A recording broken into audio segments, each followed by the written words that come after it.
This is a message to all supporters, a message to all freedom fighters, to all dissenters, to all forgotten, a call to all intellectuals, to all journalists, a call to all freethinkers, a call for intelligence. This is a call to all poets, a call to the strong and the weak, a call to all young people, to the wise, to the astucious. We want you to join us. We are on the streets of Tokyo, in the skyscrapers of New York, in the lanes of Paris, in the cellars of Munich, on Moscow's icy places, on the cobbled streets of Dublin. This is a call to all people, to the youth. Join us in the fight for freedom of information. Search for us, and you will find us. We are among you. We are you. Everyone you speak with can be a member of Anonymous. We have no leaders, only an orientation. We have no targets, only results. You cannot stop us because we are an idea. We cannot be eliminated because we are invisible. If you try to mock us, we will mock ourselves. If you try to slander us, we will accept the defamation. We are the king's jesters with daggers. We are the dancing bear which tears to pieces the laughing mob. We are anonymous. We are a legion. We do not forgive. We do not forget. Expect us, just as we expect you.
Guard against the acquisition of unwarranted influence, whether sought or unsought, by the military-industrial complex.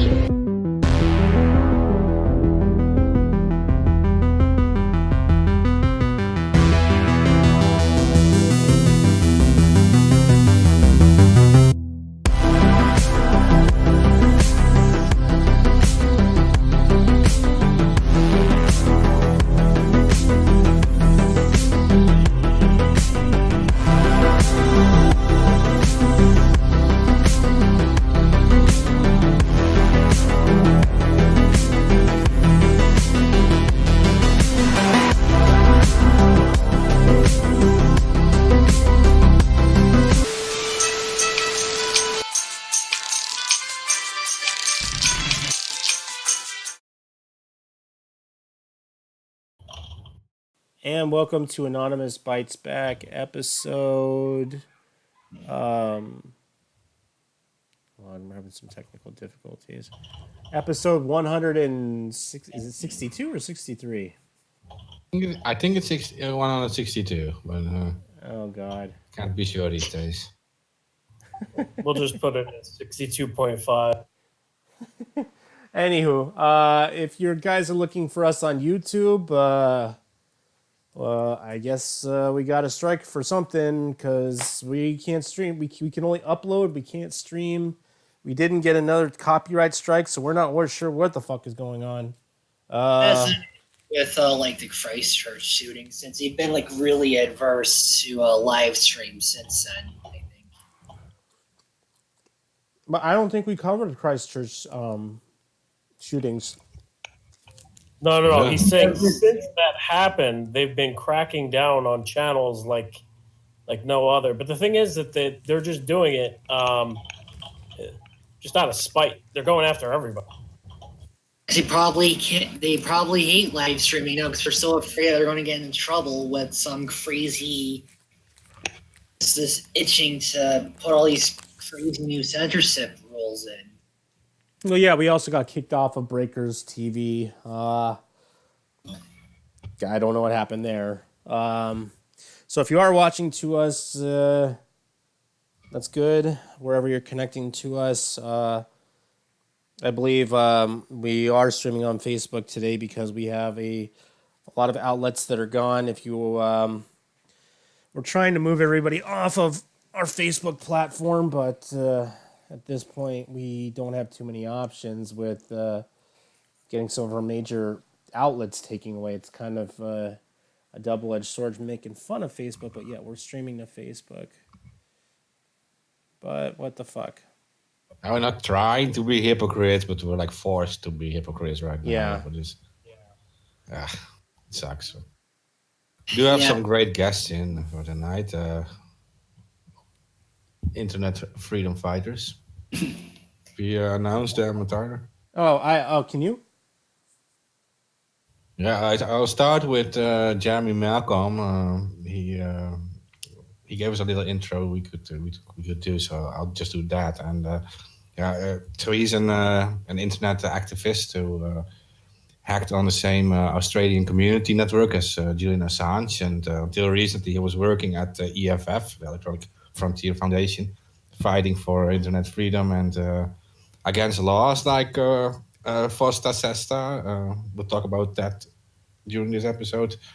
When FOSTA passed, he realized he needed to form a new organization that had more credibility to fight back against internet censorship laws that claimed to be protecting children. So he formed a new non-profit called the Prostasia Foundation.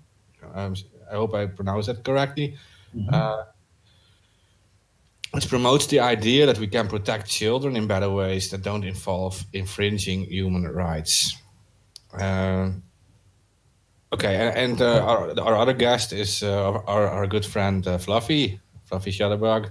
He is well known from the Stop Actor 2 actions in the past and all the broadcasts we did. And he also has his own project now for the US. This is about upcoming similar censorship things in the US that are those are happening right now. That they are a lot like what has been going on in the US, in the EU, and he is trying to also form like a front against that to stop the internet from being censored in the US. And I'm trying to specifically protect a law called Section 230 of the Communications Decency Act, which is totally necessary if you're going to be running a large internet platform. Because without it, they could be held liable for any users do, and it just would literally be impossible to allow people to like have comments and stuff online anymore without it. A law I'm also looking at is the current safe harbor laws for copyright, which is Section 512 of the DMCA. I'm really worried that there are people out there who are trying to make it even worse than it already is.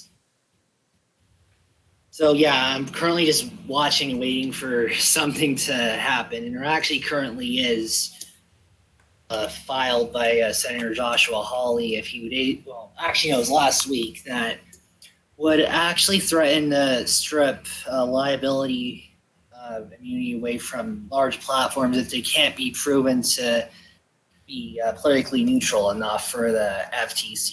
While I do agree with the overall, I think it's kind of a dangerous idea to force them to, like, basically beg the FTC to protect their Section 230 immunity. That would be very, very troublesome if they decided to. So we're just going to take it away, which could potentially happen in the FTC.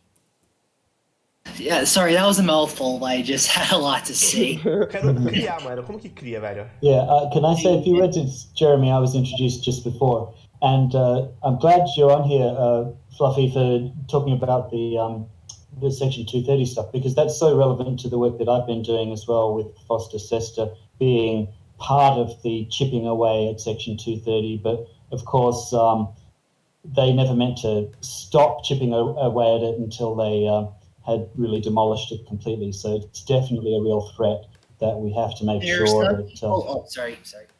There are some people that want to repeal it outright, because they understand that little about it. Like, they're like... Yeah, you're right. Yeah, exactly.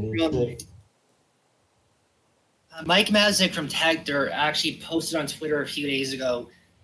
It's from the news site Breitbart, and all the commenters there were basically saying Section 230 censoring me. And it was like, oh my God, these people are so stupid. If Section 230 was repealed, they wouldn't be able to talk on the internet anymore, because no one wants to even come close to the right-wing views that they have. They wouldn't want to touch it with a 50-foot pole without Section 230. So it's amazing, like, and kind of scary, actually, how little people know about that law and what it does. They're not going to protest if, like, idiots like Nancy Pelosi try to repeal it. Yeah, especially since the politicians were spinning it as, well, this, protects child sex traffickers and stuff like that, which was nonsense, but that's how they sold the need to amend it. And once they started chipping it away, like I said, they're not going to be satisfied until it's completely repealed.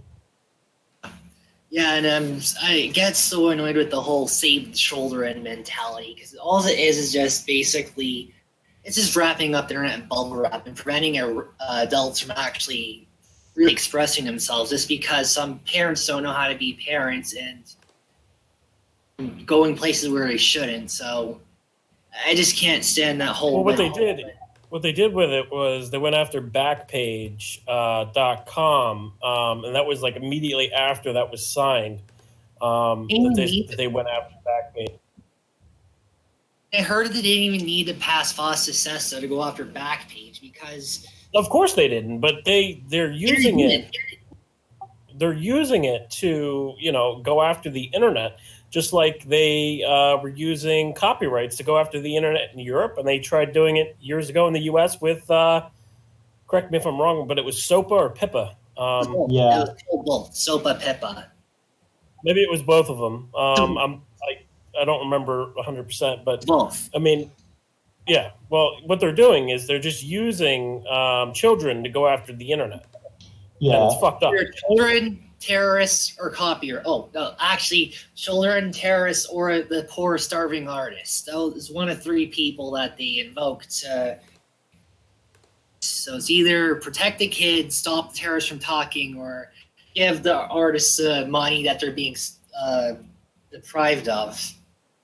Yeah, and I mean, protecting children obviously is an important thing to do, but it's not honest that that's what they really need it for, because really 9 times out of 10 you'll find the same measures that they brought in supposedly for children are now being used for copyright. So the upload filter that passed in Europe is actually based on the same technology that was used for child porn filtering.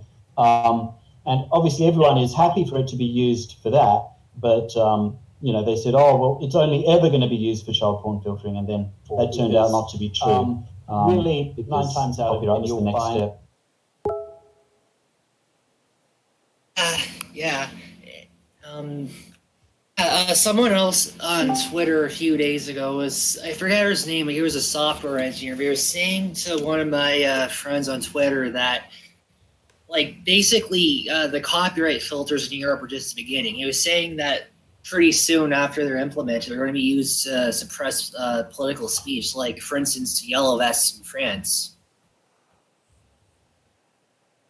Macron would love to, like, filter them off the internet.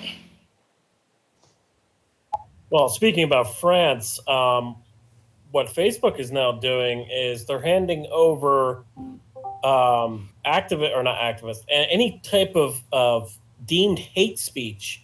But the problem is that Macron just signed a law in France that basically says that Zionism is anti-Zionism is hate speech. So they're going to be going after activists that are pro-Palestinians. I think the U.S. is moving in that direction too. I forget what the law actually did, but I heard about some law passed basically saying that your job could be threatened if you don't like overtly support Israel.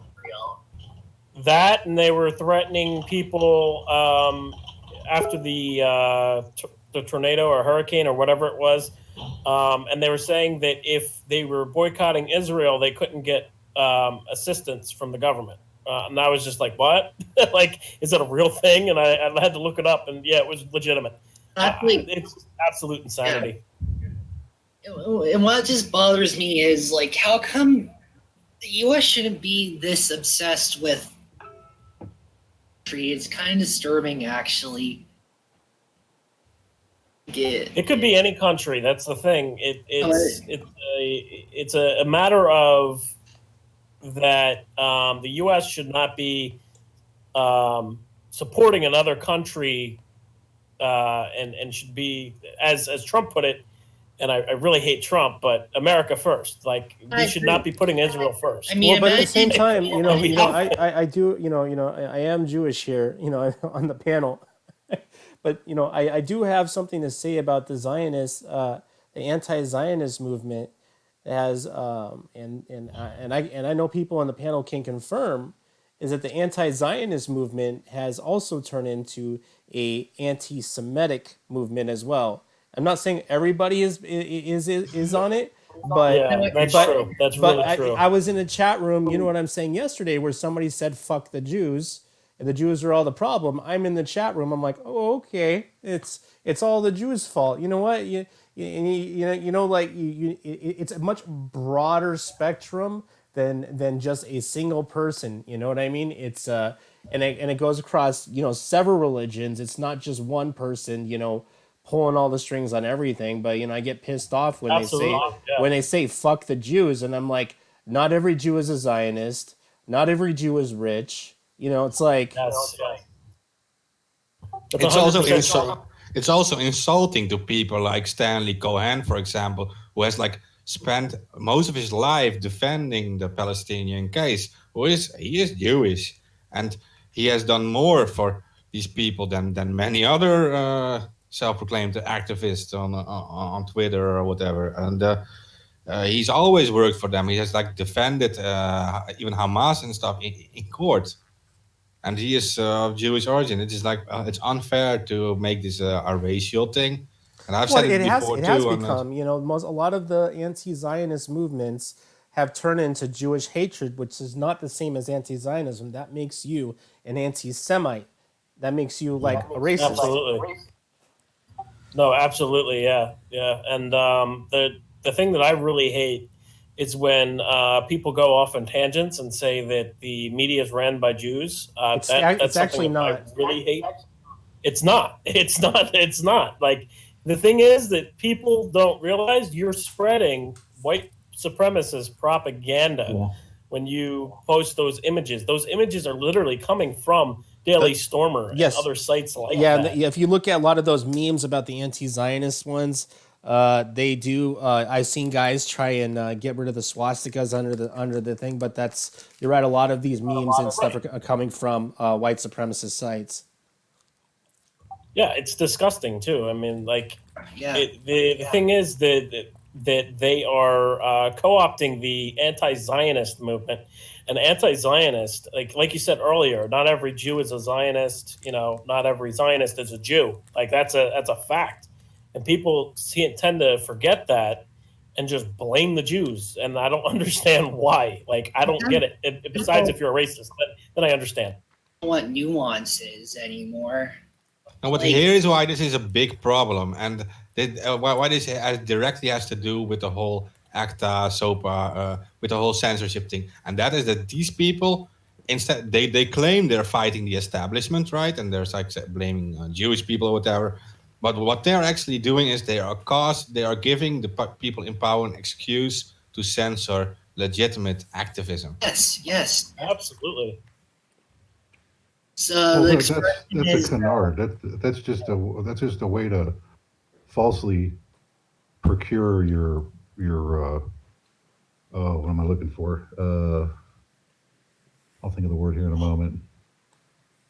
kind of like distorting the facts a bit to justify your case. Like, Yeah, you're creating false consent. It's manufactured consent. That has nothing to do. Taking people off the internet has nothing to do with BDS or Semitism or anti-Semitism. Those are all separate things, but they tie them together. They're going to tie anything together, well, but they that's can the use danger. these as a phony excuse. Yeah, that's the danger of it too, because you have people saying hate speech, right? Well, what is hate speech defined? You know, it's very. Oh, I got it's a few very broad comments. I got a term. few comments when I was digging on Instagram. Fuck the Jews with their big noses and little hands. I saw that comment on an anti-Zionist poster. I saw they need to pick up all their fucking pennies and move out of Israel. I heard that one. You know, there's a lot of hate speech out there. You know. Right, and I'm not saying that there's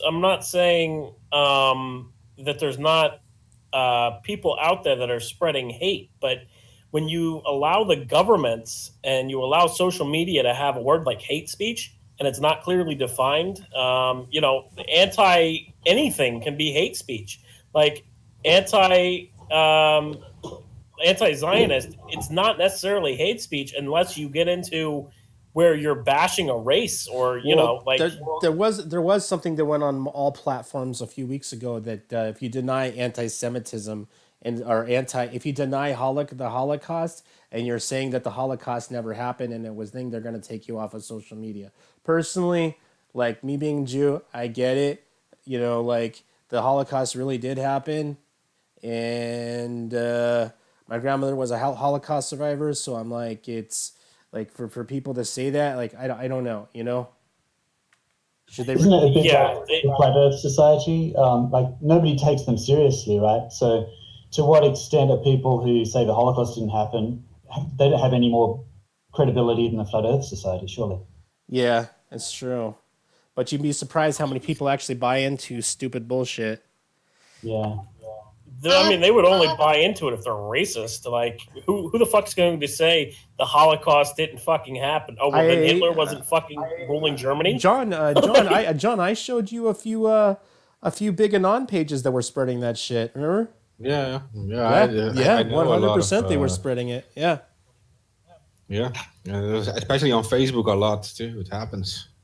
There's a bunch Going to get their pages taken down, and I mean, I good did. riddance. I mean, there was some reporting done, and apparently the Facebook and Instagram are not abiding to their to what they said, because every time I would see a Holocaust didn't happen post and you report it, they say that it doesn't violate their standards or doesn't violate their standards for hate speech and whatever. But I'm like, you just changed the rules. Like, I don't know. Yeah, that's crazy to me, man. And I do apologize for the rest of the human race that is fucking doing that. I can't fathom how people can be that hateful, where they can say that people didn't die. Like, it's fucking provable. Like, what? Like, I can understand if you were arguing, and I like, I'm completely against this, but I can understand if you're arguing that that the numbers were different than what they said. But I mean, besides that, if you're arguing it didn't happen at all, that's insanity. It's complete My opposite. theory is the people who says that didn't happen actually wants to believe that didn't happen more than anything else. Oh, go to I think you're- Auschwitz. It's really there. Oh yeah. Or so you shouldn't even you can't even say these things in like countries like Poland. Yep. We're like beaten up for sure there. I mean, there's like a Warsaw ghetto was there. Like every person in Poland actually knows this. I mean, there's Yep. like these are like scars on their history. Yeah, there's actually the Polish Jews were one of the few Ashkenazi Jews that actually fought back. They didn't just stand there and get rounded up into the trains. They actually fought back with rifles. They didn't win, but I think we had a lot to do with baiting them into that fight too, and then pulling out when they needed help. So there were some bad allies on that one. You know, there's also a thing they think they can always say everything about Jewish people, and that's also historically because it's actually the Jewish writers who like wrote against Hitler and the people who like wrote against Hitler.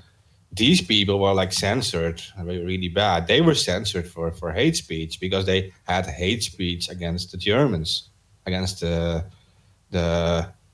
Nazi regime. The Nazi regime called this hate speech. So, Yeah, that's true. yeah, so these Jewish people are historically very much against censorship, and I'm not saying that this is the same for Israel, by the way, because the government of Israel is a completely different story. the government of Israel doesn't represent the religion or the people of Israel. No Even government though does. Netanyahu said that he represents all Jews. Did you hear that? Like mistakenly said before that, like Netanyahu represents. Netanyahu is not going to win again. That's what this was about. He couldn't establish a government. No, I hope he He's gets not going taken to. out. He's not going for to. corruption. I was kind of sad that Trump actually did say that Netanyahu was the prime minister for the entire Jewish religion. It was like, oh my God, that was so stupid. Well, you got to remember where these people want to take you. It's not all, they really do want a new world order. They Yes. really do want to run things. Oh, there are people out there that do want a new world order, for sure. That's an old practice that has been around for 400 plus years. They wanted of establishing a new world order, but it doesn't exactly revolve around Judeo culture. It actually spans across several different philosophies and religions. Specifically, even the old Illuminati and offshoots of that have happened over the years. They believe in a new world order.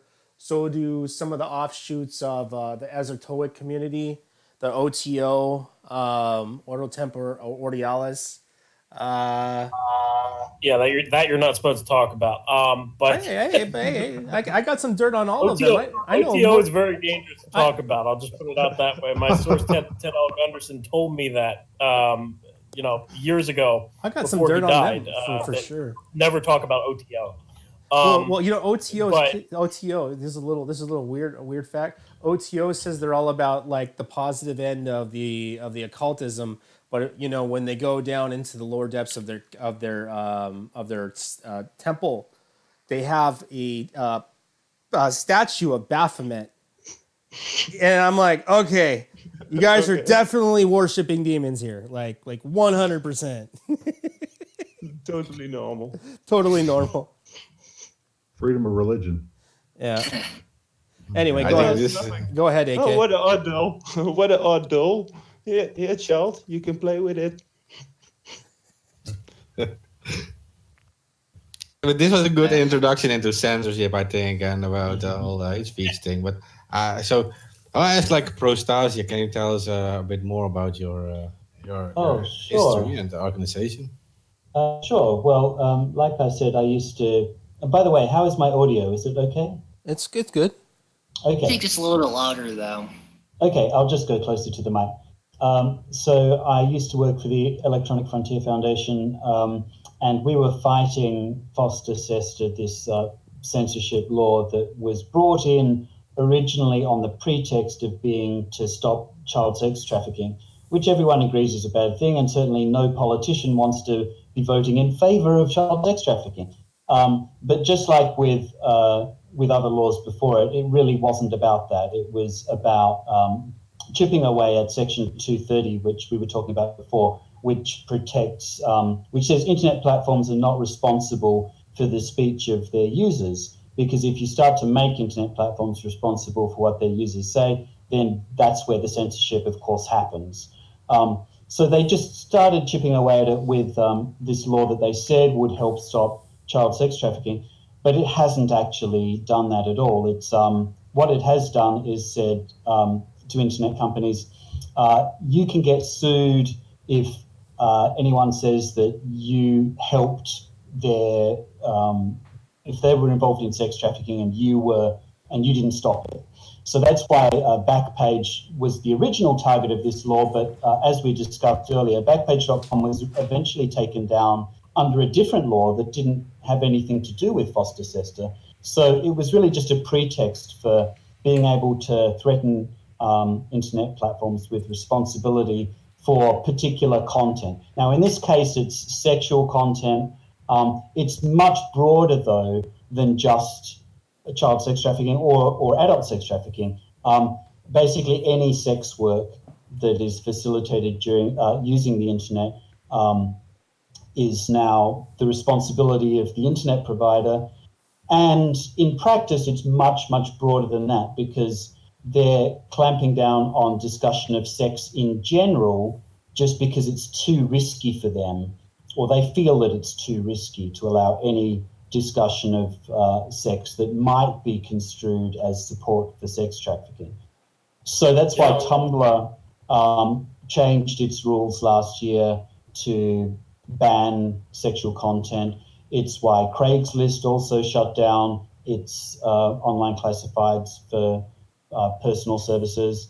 And many, many other websites have closed their doors to sexual content. And as a result, the people who are using those websites are actually in more danger than they were before, particularly sex workers, because sex workers now are being forced back onto the streets, where there are a lot greater harms of them being involved in trafficking and abuse. But it goes a lot broader than sex workers, because these internet companies are also making changes on Facebook, on Twitter, on Patreon. A bunch of websites are getting more and more restrictive with their sexual content, and it's not just bad sexual content, it's normal, sexual content. Nobody wants to have, child porn or anything on the internet, but this goes a lot further and is responsible for, just the first step at demolishing Section 230 and removing a whole lot of freedom of speech for everyone. So anyway, I don't want to talk too much about my organization because a lot of it's boring, but one thing that we are doing is we're trying to bring these people who've been hurt on board to say you can still protect children in a way that doesn't involve censorship. So we've got the sex workers, we've got the people from the adult content industry, we've got people from the internet industry, we've got artists, we've got child sexual abuse survivors, we've got child protection experts, and we've got psychologists. And all of these people say, we want to protect children, and we've got good ideas for how you can do that, but it doesn't have to involve censoring the internet, because that actually makes things harder. It makes it when Backpage shut down, the police no longer had a convenient website that they could go to for help to locate people who had been trafficked. So police forces are saying, this isn't helping us. We know it's not really helping anyone. It's really just a moralistic law that, because the government said it would help the fight against sex trafficking, people believed it because they didn't want to dig deeper.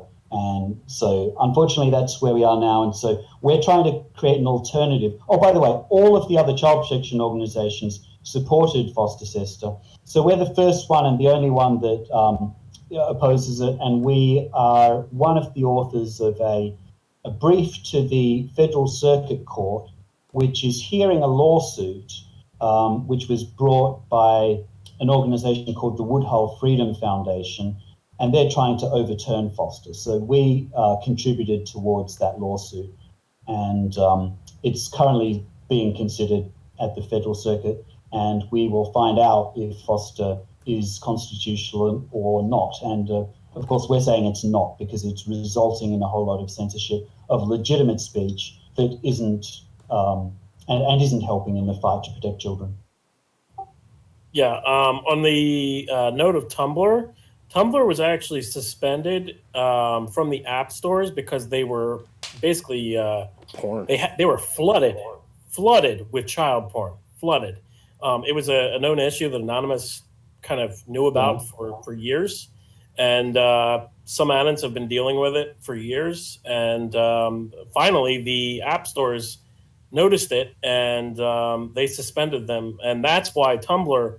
That's another reason that Tumblr changed their terms to get rid of sex content altogether, because they were flooded with it. And a lot of that content wasn't something that they could catch with an automatic filter, because it was being uploaded by users. It was being uploaded by the users who were themselves under 18, and so it's really hard to catch that stuff without having someone manually flag it. And unfortunately, that wasn't good enough for Apple. So yeah, as you said, exactly. That's another factor that led to them doing that. Also on that note. Also, on that note, they also had people that were posting on Tumblr using encrypted chat like Wicker and Telegram and all types of other apps where they were facilitating the trafficking of child porn, but they were doing it through messages and not directly on the platform. Not everybody was posting CP on the platform. They were literally saying, meet me up in Wicker or whatever, like. So, I 100% agree with you. It was a mess. Like, Tumblr did need to do something. But the question was, could they have actually just gotten their moderation shit together and gone after the abusive stuff better rather than banning sexual content completely? And, I think other platforms have managed to do it. Like, Twitter is pretty good. If you see something dodgy on Twitter, they'll take it down pretty quickly as soon as you report it. And Tumblr just wasn't at that same standard. And it's not because they didn't have money. They were bought by Verizon Media. So they had money. They could have fixed this problem, but they just didn't want to go through to the trouble. And plus, they wanted to sell advertising, and the advertisers weren't happy with the sexual content either. So they just took the I think there was easy route. also a lot of cam girls that were using Tumblr as well. And that's borderline, I mean, I don't agree with it, but I mean, the way the government views that, they view it as like prostitution, where you're selling your video, you're selling sexual videos to men, and that's how they view it, and it's the same. They view it the same way as they view Backpage in essence. So yeah, I agree with it. Well, no, I mean, if it's over 18 and if they're, then it should be fine. Tumblr was never very good at content warnings either. And so, look, my take on it is Tumblr was a mess. I mean, it was a real hell site. But a lot of that was due to mismanagement, and it could have been done a lot better.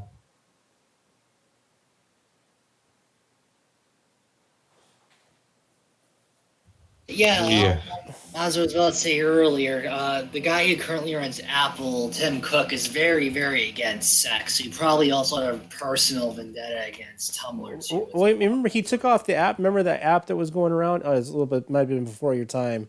There's an app called Shake the Baby. I remember that. Oh yeah. And then they took it off. What the hell is this about? There was an app on the App Store called Shake the Baby, and then you shake the baby, and then it goes the X over the eye, like the baby's dead. Yeah, they took that off, but they have this is Shake the baby. Shake the Baby. Yeah. It sounds like the kind of thing you'd find on the shittiest part of the Steam store. Well, the app was supposed to be a joke. It wasn't supposed. It was supposed to be like a comedy, but the App Store didn't think so. They think it was encouraging people to kill babies, which it wasn't. Yeah, I mean, people have got to separate reality from fantasy. A lot of the censorship of fantasy games and cartoons and stuff like that is based on the assumption that it's going to lead people to actually do the thing that they're portraying in the game or the cartoon or whatever. And like, there's actually no evidence. We've been looking into this because we often. Our position is, go after the content that is actually harmful, that is actually showing real children being abused. Go after that stuff instead of going after stupid games and anime. Like, that's not going to help anyone. If you don't want to see it, you can block it, you can filter it. But trying to censor stuff that doesn't actually harm any real thing and is not going to lead into crime is just asking for broader censorship in the future. So it's kind of a knee-jerk reaction that we have that we've got to get over. And sadly, there's like a large group of people who literally think, I don't like this, so this has to be banned. Like, I'm not kidding. There's like a ton of people who think that's appropriate, and that's like, there's a lot of stuff I don't like either, but I don't like advocate that should be banned and eradicated from the earth. Yeah, being butthurt doesn't interfere with my rights. That's what these thin-skinned millennials need to learn. Just because you're butthurt, you're just butthurt. Get lost. The problem is individual social media admins, because they have too much power. So the solution is to take away their power and to make everybody a social media admin, and that's what we're doing at SOMI. But we haven't fully rolled out everything yet. But we think that this is going to be a better option to make it so people won't just get randomly censored or targeted or anything. Like, if everybody's an admin and there's general consensus on a post, like say there's 20 votes on a post, what we want to do more so is move posts to a not safe for work section like Reddit, as opposed to just deleting posts and removing people's hard work. I mean, it's insane that the level of censorship that's going on now. And the existence of Reddit is insane right now. It's like the most censored platform on the internet. Aaron Swartz is rolling over in his grave. Yeah, Reddit used to be like the place where like you would try to find what's going on the DL. And now you can't even do that anymore. It has to be, everything has to be proper and you know what I'm saying? That Aaron Swartz was like the biggest defender of internet freedom, and now right now we were not even allowed to make a post for Stop ACTA 2 to defend the internet. They were like censoring it. And then later we were able to get something through, but like they were trying to get it censored on Reddit. Like, that's crazy, but they supported it in a sense. They supported the fight against ACTA 2, but they were censoring posts where people were encouraging people to go to fight against it. That doesn't make sense. No, it doesn't make sense. And now it is shocking. I mean, there were a lot of complaints made about it. Maybe that's why they eventually supported it. But now it's not the place it used to be. I can tell you that. For sure, yeah. No, like I said, he would be rolling over in his fucking grave right now. Yeah, I wasn't going to say that because I didn't, but I was thinking the same. Yeah. And a lot of these companies like Reddit are it's not just their decision to start censoring more stuff. It's because they feel the pressure of government regulators breathing down their necks and saying, you have to deal with this, you have to deal with that. And so rather than placing responsibility on the user, they're shifting it up to the platform and threatening that if the internet companies don't do better, then they're going to face regulation.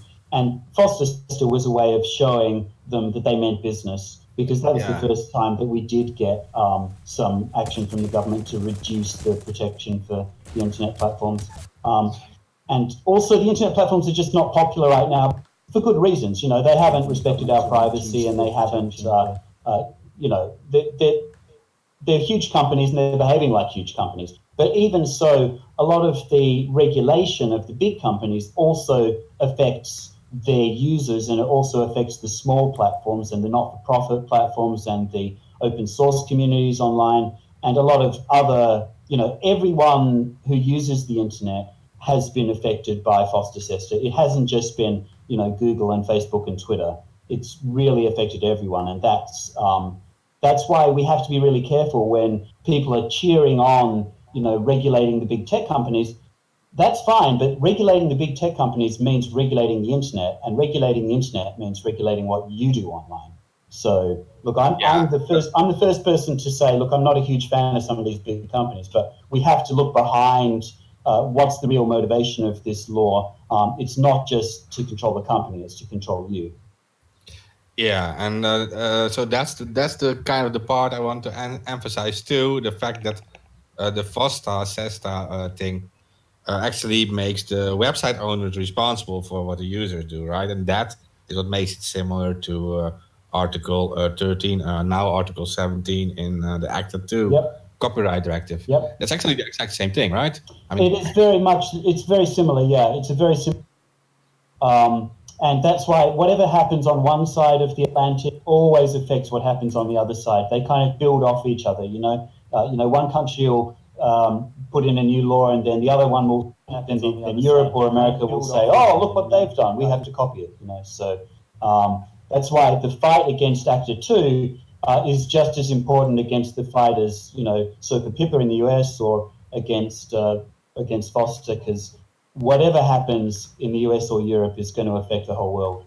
Yeah, because that's why I went into this discussion with several people who didn't agree with that. They said but the ACTA 2 is about copyright, and that stuff in the US is about sex trafficking and sex content. I was explaining to them that no, it is actually about all content, making website owners responsible for any type of content. It is just putting a responsibility on them, putting a target on their back. And it doesn't matter. In law, it can be used for both copyright and sex trafficking. It can be used whatever a lawyer wants to use it for. Yeah. They can. One restriction, they could easily argue, well, it should apply to this too. Like, Mark was actually telling me a couple of months ago that, what if, Disney were to go to court and say, you guys have to, police sex trafficking, they should have to police copyright too. Yeah, because the blame is on the website owner. So yeah, and except if you're big tech, then it doesn't apply. It's always very selective. That's the problem with all this. It's nonsense. None of this gets applied to everybody equally. If you're big enough, it allows monopolies. Well, if you're big enough tech, you claim that you have you are like a public. You're delivering a public service. You're like a marketplace where someone is shouting, and you claim this neutrality position, but you can clearly see they are not politically neutral, so they're not. But yeah, that's what they're trying to be, like a utility, right, instead of a website. Well, they like it both ways. They like to come at it from any angle that's best for them, and nobody calls them out. The courts never call these fools out on this. Why is that? Where's the government? People complain about the government getting involved, but they are supposed to get involved in certain areas, especially when it's your free speech. That's when they're supposed to get involved. Is that sarcasm? Well, I think, we have to be responsible for preserving our own free speech, and that's one of the things that, has driven a lot of these movements against repressive laws, and spurred the development of technologies that we can use to circumvent censorship, because I don't think we can trust governments to have our best interests at heart. And, the Trump government coming into power in America just shows how, even if you trust one government, how do you know that 5 years down the track, you're not going to get a worse one? So I think at the end of the day, we just have to make sure, even if the government is doing things for reasons that we support, if it could lead to repression later, we have to fight back against it now. Agreed. It's their job. That's all I can tell you. Whether you're left or right, if you're following the rules, it's your job to follow the rules, not to make up the rules as you go, not to add rules because they're convenient. That's not your job. And yet they keep doing it. It doesn't matter what country it is either. I mean, you talk about a global agenda, man, they're all on board. You see where I sent you a link there where the Koch brothers are getting with the ADL and big tech next month. Really? Yeah, they're all getting on board. Yeah, that's what I feared was going to happen in the U.S. Was it was going to come through the Koch brothers, and also they're rolling out a program in Canada that is going to be going against copyright too. So Canada is like the test bed country for the U.S. They're two similar countries. They're right next to each other. So anything that passes in Canada usually ends up coming to the U.S. and vice versa. Thinking about like that weird war that's going on between the heritage and industry committees in Canada right now. Yeah, I heard something about that, but I'm not familiar with it not in detail. Yeah, me neither. It's a long story. It's basically there are some politicians who are trying to basically replicate what the EU did earlier this year, but the official people that were supposed to write up the copyright report didn't agree. Now the politicians are mad at each other, and it's a mess. As long as they're mad at each other, and then that's good. That means that they're infighting and they can't get as much shit done that they want to go after our internet. I mean, if they can't agree, that's good for us. They're currently going to be adjourned until the elections happen this fall, and we hope that somebody better than Trudeau becomes their PM. Because I haven't heard good things about him at all. Real bad. What? They need somebody better than Trudeau. I mean, that guy's I'm trying to think of who he reminds me of. Maybe, somebody out of California. Almost, but yet it's not quite as extreme. But yeah, going back to like each other, I also mentioned that there's a study being conducted right now in the U.S. too about like copyright safe harbors, and there's some quick research tonight that the current chair of the U.S. Copyright Office actually worked for that RIAA for a little bit, so that makes me really nervous because they've wanted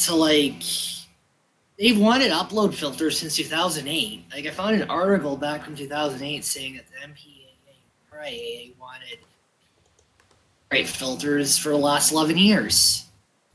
So I'm kind of nervous that the U.S. is going to recommend that we adopt Article 17 over here too. Oh yeah, that's coming. There's that on the horizon too. Well, honestly, I'm surprised that all these stupid lobbying agencies haven't mentioned much about it yet here. I thought for sure after Article 17 passed that the MPA was going to be literally screaming about how we had to pass this law in order to remain relevant in the 21st century or whatever stupid you're falling behind the times drivel they always spout out with all these reforms.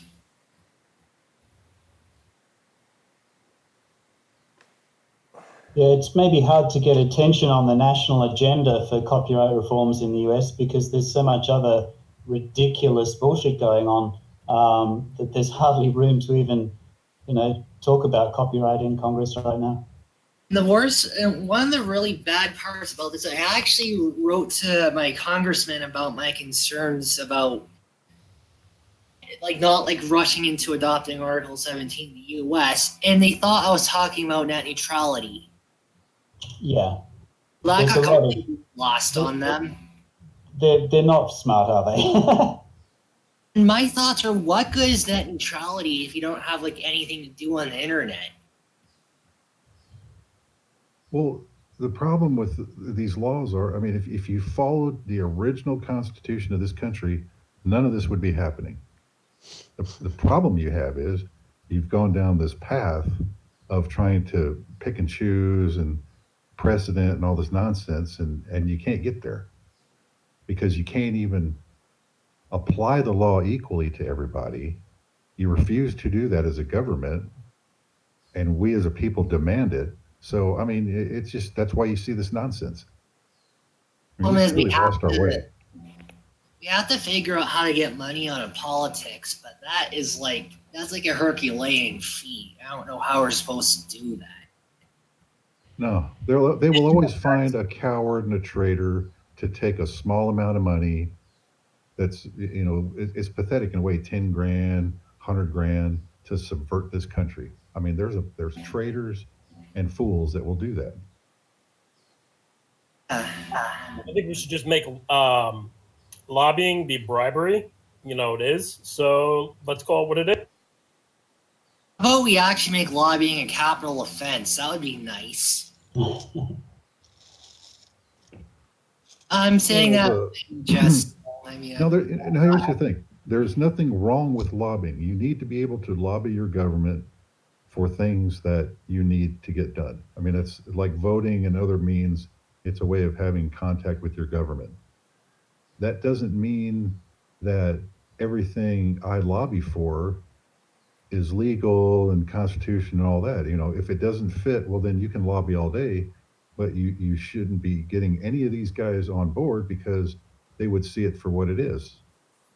But the problem is these guys actually take that bribe and do it when it's wrong. Or in the case of Europe, they give them a bunch of drinks the night before a big vote. Or about that, that's a copyright dinner, right? They got the same problem over there. No, but that was just really stupid how they actually got half the MEPs drunk before the final vote. I mean, is that all it takes? I mean, so Europe is so pathetic that that's all it takes to subvert the people. Just give them some drinks, huh? That's it. Well, was that basically like the final straw, kind of? Well, wait, let's not forget the EPP group literally threatened politicians, right, Mark? Yeah. Sometimes you got to. They intimidated them, like saying, "Oh, well, if you don't vote for the Act of Two, well, then we're going to give you bad." Well, that Axel Voss actually admitted this after they asked about this, and he actually said, "It's not a big deal. It's normal. Like, these guys threaten these politicians with bad publicity if they would vote against Act of Two. That's just like mafia behavior." Yeah, it's mafia behavior. You also hear that a few days ago that one of the official EU offices actually released a copyright propaganda video. We don't have really draconian copyright laws. Will basically be anarchy or something stupid like that. We already knew how it would end when they first released their first video about this. It was already showing obvious propaganda in favor of this. It was by EU for Creators sponsorships. So we already knew what side they were on, even when they should have been neutral in the entire case, at least before the vote. But yeah. I think in the court case that went to the ECOJ, do you think Poland is actually going to remember to show that they were prejudiced against didn't want him to approve Act of Two? That was a major problem. If the Polish government actually will do that, I think so. Yeah. They were prejudiced against us before the vote even happened. The Polish are not going to back down, but they need a lot of support from the others who are with them. I know my country, Netherlands, doesn't want it either, so they will get full support. I don't know about the other. They say they have 6 other countries joining them, the Polish. So I got at least 3 confirmed, but I don't know about the others. So. Interesting. So this is going to turn into a big fight. What was that? Do you know which? Interesting. Yeah. Did you hear how that idiot David C. Lauer is saying, "Oh my God, Google has gotten to the Polish government"? He's literally accusing everyone who's against Act of Two to be taking money from Google. Mercia and I were saying later on, so if the ECOJ rules in Poland's favor, is he going to say that Google has gotten to the European court system too? And he joked afterwards, well, that means fate is against him, and that means Google's gotten to God too. What? We're just bragging about this idiot named David C. Lowery, who was literally saying that everyone against Acta 2 is being paid by Google. Yeah, that was pretty much the story. Government now. All of these 250,000 protesters were all bots too. So yeah, but they were actually visible on the street. But yeah, all bots. But Lowery was literally claiming that the entire Polish government was bought off by Google. Well, accusing an entire government of being bought off by a single company. Yeah, well, with him. Google is the only big company that's not going to be harmed by Acta 2 because they're just big enough to pay for all of the costs that are involved. But it's the smaller internet companies that are going to have the biggest trouble, including the local European companies. Well, why is it that they get a free pass, though? Why is it so easy for them to do whatever they want, and yet nobody else can do anything that they want to do? Once again, it's just like the law is not being applied equally. As long as that's occurring, these guys are going to get to do whatever they want. That is the problem. Who is these guys? Who are you referring to in this case? Google, Yahoo, Facebook, all these big tech jackasses. But the problem is like when a lot of these politicians make laws against to go after the big websites, they either don't know or don't care about the fact that there are smaller websites out there that could get really harmed by forcing them to do things that only incredibly rich corporations are able to do. Like what? Like, for instance, like originally when Acta 2 was passed by EU Parliament last September, they said that small and it's wouldn't have to proactively police copyright, but then the French basically got them to completely remove that because they're like, oh no, no one should be exempt, like not caring that there was a reason why they were excluded in the first place. It's because they can't handle demands like that, smaller websites. Right, but that's a demand placed on the smaller sites. Why is it that Google has a blank check to not worry about any of their content? All the fake shit they put out, all the disinformation, none of that's a problem. Why is that? Any fine that's thrown at them and pay for any lawsuit that's thrown at them. And also they can invest more into their technology. So they've got teams of hundreds, thousands of engineers that can do filtering to the level that governments expect. I mean, almost to the level that governments expect. But you don't have those sort of resources if you're a smaller operation, and that's why Google just has, it's the Goliath, and the Goliath in this case is no, you're falling for the line. You're falling for a line that says a big company can do something and the little guy can't. That's what you're telling me, and that's not equal under the law. It enables monopolies. They're not curating their content. They're just deleting people. And censoring people. That's not the same as curating your content. Yeah, true. Why these companies don't want to curate content because they don't want to be legally reclassified as publishers. That'll completely ruin them. Right, but they are. If you curate your content, you're a publisher. If you're an open platform, everybody can speak, then you're an open platform. But what you can't have is have it both ways, okay? Google and all these other jackasses are having it both ways. That's the problem.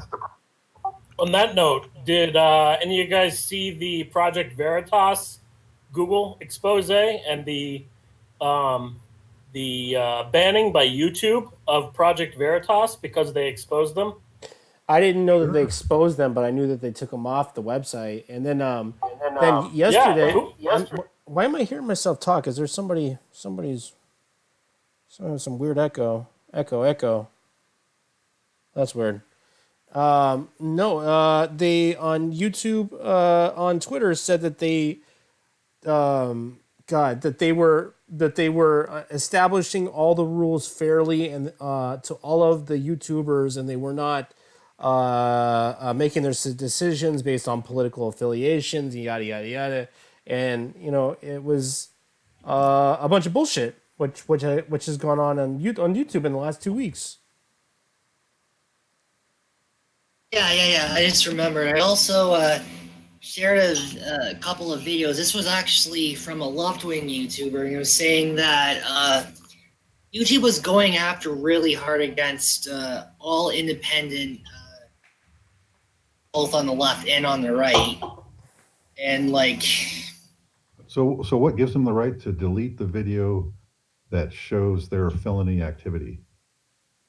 Where does that fall in under their curating, or are you a platform? What are you doing then? Covering up for your felony activity? That's about all you're doing.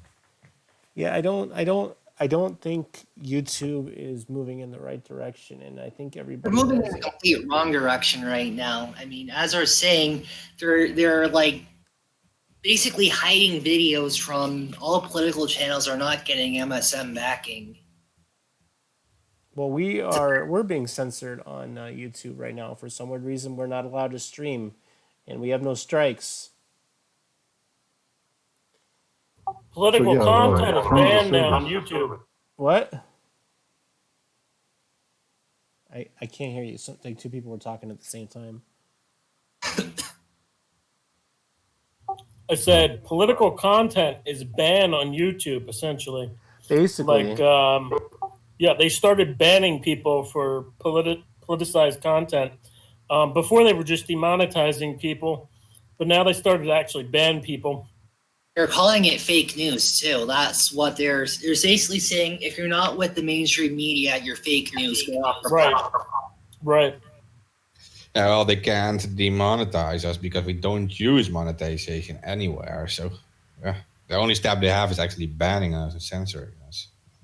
Give it a little bit of time. They're going to probably do that next, especially with all these stupid new rules coming into play.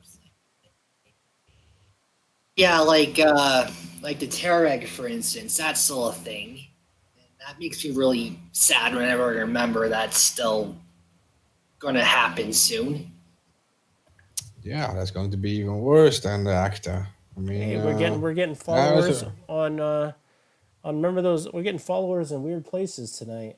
Have all these new sites connected. Yeah, we do have a few. Yeah, a lot of gaming sites, but we have some followers. Yeah, we have other good news for listeners too. That we actually have like 2 new VPS now, and we will stream like an audio stream to our site from now next week on, I think, and it will always be uncensored. So just be a little more patient. And I don't know why we got kicked off of Breakers. I was like, they said we violated some content restriction. I was like, I have no idea what they're talking about. I didn't even know we were on Breakers. I had never visited that site in my life.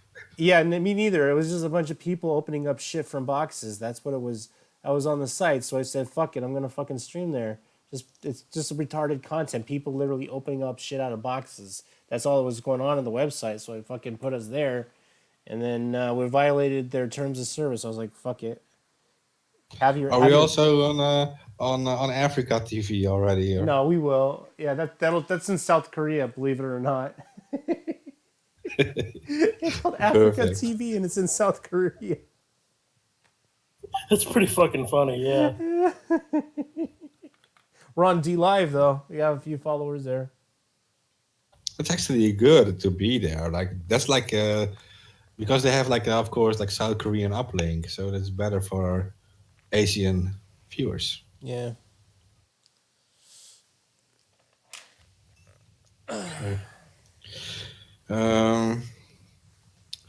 Yeah, this is shocking. The Tarek thing is even worse. Like what Fluffy was saying, like that's like the terrorist filter, the hate speech filter, whatever they're planning to do with that. That's really shocking.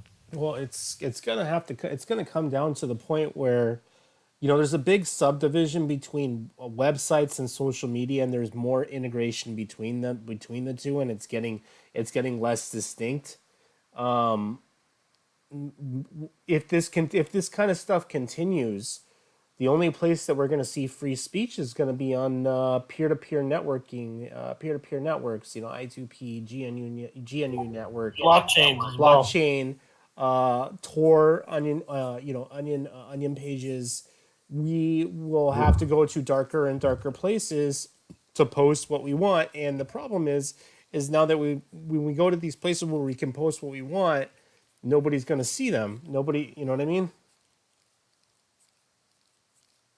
Yeah, that's it. It is not aimed at technicians and stuff. It's aimed at like the normal people, the big masses, the big crowds can no longer see you, and that makes them like the mainstream media, like 100%. They will be like 100% in control of like public opinion. The ultimate goal is to turn the internet into TV and radio. That's what That's what's literally happening. Yep. Soon you'll see, especially with the net neutrality that passed, when they took away net neutrality in the U.S. Soon what you'll see is cable companies promoting packages where like you'll get certain amount of bandwidth per month for X amount of money, and then you'll also get a package deal with Netflix or something like that. Like that's coming. Like that's definitely going to be coming soon. Yeah. For sure.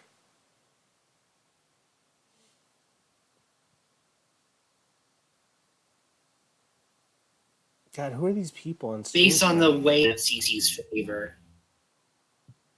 Why wouldn't they? I mean, they're all just useless hacks. Yeah, anytime government investigates itself, God, it's pretty much on the way you know what the outcome is going to be. Yeah. Either documents are going to get lost, or they're going to find them just in. They're just going to say, well, he's a government agency. He can do whatever he wants with it. As if, just cares if Ajit Pai conducted himself deplorably. He's the head of the FCC. He can do whatever he wants. That's what they're going to probably say. Well, he's also got special interests where he used to be the ex-VP of Verizon. He was one of their lawyers, actually, but he's probably hoping to get like a VP position or something after he leaves the U.S. government. The net neutrality appeal is just like a giant love letter to Verizon. I have a feeling that we will get net neutrality back once this president's out of office. Yeah, they will give net neutrality back because they are now aiming at the website owners and stuff. So they're not targeting the ISPs; they will target the website owners, and they got like a new victim to target. I think it's my first version. What would? This is just a thought that I've had, but what would happen if the music or film industry decided to piece for allowing their users to upload copyrighted content? What if that were to happen? Yeah. Good question. Just a thought that I had, because they could argue, well, they're allowing their users to violate our copyright, so. I don't think they'd ever do that, but. Well, I don't know. I think they would. I mean, we've had proposals like that, that internet, there should be a levy on the internet industry to pay for, to recompense the copyright owners for supposedly the copying of content that goes on. So I don't think it's out of the question. I don't think it's on the current political agenda, but that's not to say that it couldn't be in the future. And I think Actor 2 is kind of testing the waters to see if it works with the internet companies, the websites, to get them to pay royalties, then maybe the industry will shut up. But if it doesn't, if they still want to go after the ISPs later, I think it's not completely off the table. That would mean that our ISPs would have to monitor every single thing that we do. Well, they I mean, actually you make do. the little guy do it, so the big guy's got to do it too. Yeah. And when he gets caught, he gets censored, right? Well, Or actually, does they he, or started. does he just get to do whatever he wants in this new environment? Why is there this dividing line between the big company and the little guy? Yeah, I agree with you. But Where does that come from? ISPs actually started. ISPs started monitoring users in I think it was 2012. Yep, around there. They started monitoring users that were downloading torrents, and they started serving individual people notices saying that you downloaded this torrent, and the only way that you would be able to get away with torrenting anything, even if it was legal content, would be to use a VPN because they were monitoring everybody's fucking connections. Yeah, I don't know if they're you're still doing that, but I can only guess. if you're downloading torrents, you're automatically uploading too at the same time, and uploading was always Happening now in illegalized. Asheville, the trial. Oh, well, always. I mean, since a few years. But what Alamo was asking, why do these corporations always get away with it? But I was thinking like this is because they are multinationals and they are threatening the actual country to say like we're doing you a favor to even be here to pay our taxes here, whatever tax we still pay. And they will say like, is we back will again. we will move our headquarters to like China. They will say. Oh yeah, go ahead. But see, we have monopoly laws here in this country that used to get applied for crap like this. Yeah. Now all of a sudden you got these deer in the headlight look. I mean, I'm going to throw Republicans in there too because they're the bigger pieces of trash, if you ask me. They don't stand up. There's one guy, one Republican, so far standing up, trying to do any kind of bills against this. I mean, it's so pathetic. You were referring to Joshua Hawley? I'm not sure of the rep's name, but Because you said only one Republican was doing anything about big tech, and the only one I know who's doing anything like that is Josh Hawley from Missouri. yeah, he might. I have to look up his name. But yeah, I mean, but that shows you it's like you should have the whole party because it's their base that's getting trashed more than anything. Where are they? It's your future. Their own party. They're so dumb, man. And so cowardly. It's Think pathetic. that tax cut from the end of 2017 made them rich. That's what they think. Well, Trumplicans they're like trained Trumplicans. seals. They'll clap at anything. They're on command. I love that. I love that term. Good one. Trumplicans. Blame individualism and people like being obsessed with their whole life inside their phone that they don't care about the rest anymore. They care about their own profits and their own money. So, yeah, I was just saying, like, why don't Republicans care anymore? Yeah, this whole individualism where people are obsessed with their own thing. Like, And they're being distracted by all this border bullshit right now. Well, yeah, they don't do anything about that either. You know, that's their job. Okay, it's one of the few things they're supposed to do.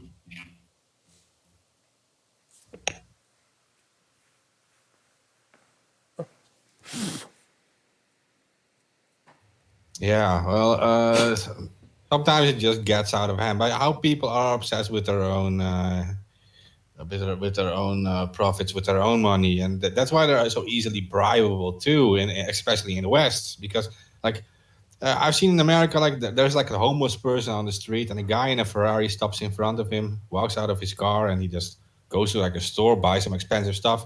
No one even is bothered by it. They just like walk past it. And I can tell you that there are countries in the world where if you would do that, they would either trash your Ferrari totally, they would just take it with them. But like, this is impossible. And then I hear like people like in the government like talking about countries like Iran and whatever, and how bad it is in such countries. There are jars on the street there in these countries where people can throw money in for the homeless. And that's what happens in most Islamic countries, that they have jars on the street. People drop money in for homeless people and stuff. These jars are always filled. No one steals them. So it's That was one of the things that surprised me when I moved to America, is the number of homeless people and how ordinary, how accepted it is. It's just normal. And you go to any other country, even poorer countries around the world, and there's just nowhere near the level of homelessness that exists right here in America. It's supposed to be a rich country. Plus, whenever any politician proposes policies to help people like that, then they start other guys start invoking Red Scares, basically saying that that's communism. The reason why we don't have Medicare for all in the U.S. is because they say, "Oh, that's communist. We don't do that here." Meanwhile, all the other capitalist nations on the earth have that. Can't. Well, what we have is fascist care. We have very expensive care, and it's not really that great. Yeah, well, you can be all capitalist and stuff. It's all fine, but then please, as a president, don't claim you're like working as one nation under God or whatever. Like, what is up with that? You're not a Christian country if you're not, or you're not following like these your own Christian values. If you are like that, like it's not how it is. It's just No, I mean they said they'll tell you anything to make you believe that all these things are true, and it's really not the way that it is. They got all kinds of cute little terms and to try to divert from the truth. Oh yeah. I mean, it's just like literally like in your Bible. I mean, I'm not religious, but I know these things too. Like they know these things too if they're religious. I mean, if you're rich, you need to give like half of your stuff away. Oh, half for of the your wealth if you're tithing, rich. yeah. Some of the churches, they get really. That's their main focus, is the tithing, and it's like, George Carlin, or I think that's his name. He said a lot that God really doesn't need money. He didn't need money before, man, and he's not going to need it again. It is true. It is true. But there are actually a lot of people who do need it. If they would give it to these people, that would be nice. But also, there's like this whole thing of not killing people. It's also very important, I think, in religion. And oh yeah, I'm not sure. Well, I don't know. There's certain, I guess. Well, I'm not going to get into the little weird. Well, it depends on what religion. Yeah, I was going to say what religion. Yeah,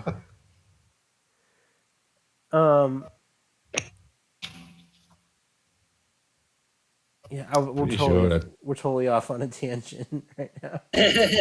Yeah.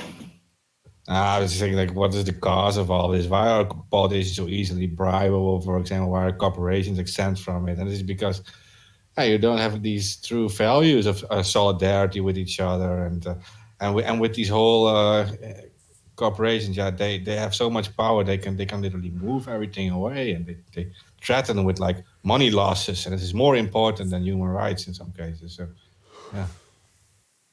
Yeah. That's like literally the motivation for anything that they do. It's always money. The profit comes before everything else. That's true. And, I don't know if I mentioned it before, but you guys heard about a car from the 1970s called the Ford Pinto, right? It had like this flaw with the gas tank that could have easily been fixed, where if it was rear-ended, the gas tank would be punctured and would leak, and that would be a major fire hazard. But Ford Motor Company thought it would just be better to pay off the wrongful death lawsuits than to pay the investment just to fix the car's defect. And people died. Were like maimed for life because of that, and all because they thought it would be cheaper just to pay off lawsuits than to got killed. So yeah, if corporations are allowed to let people die, they're going to do it. Yeah, there's a good movie about that, just called Class Action. So it's amazing that it's a true story, but watching the movie, you're like, how could this be true? So evil. Well, in a sense, that's what's going to be happening with Boeing aircraft parts. It's going to be a class action lawsuit because they've been allowing people to fly with faulty parts. and they've known that they've had problems for years. So I think that's going to be another class action that comes in the near future.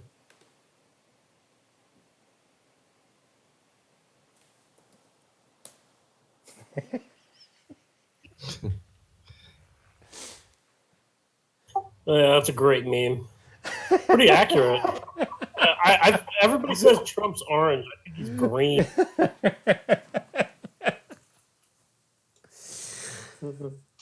But I don't know. I don't know where we're going with all of this, but it's the censorship on the internet is literally getting to the point where it's gonna have to come down to coders and network engineers to bypass what the politicians want to turn and corporations want to turn it into. If they want to turn the internet into cable TV that they own and they control, and the end user has none, we have the skill set to do something else. But it's really going to have to come down to us because the corporations are going to do whatever the fuck they want. You know what I'm saying? And as we were saying, they'll do anything just to increase your profits, even by a small percentage. Well, no. And what I'm saying is, if we design our own things, our own platforms on using different, like if we use I2P or a closed peer-to-peer network, we can start building stuff that where we can start posting the content that we want and won't have to worry about the censorship that is going on the internet. But it's the way that it's going right now, it looks like the corporations are pulling the strings on the normal ClearNet. They are. Well, the problem with peer-to-peer encrypted networks is that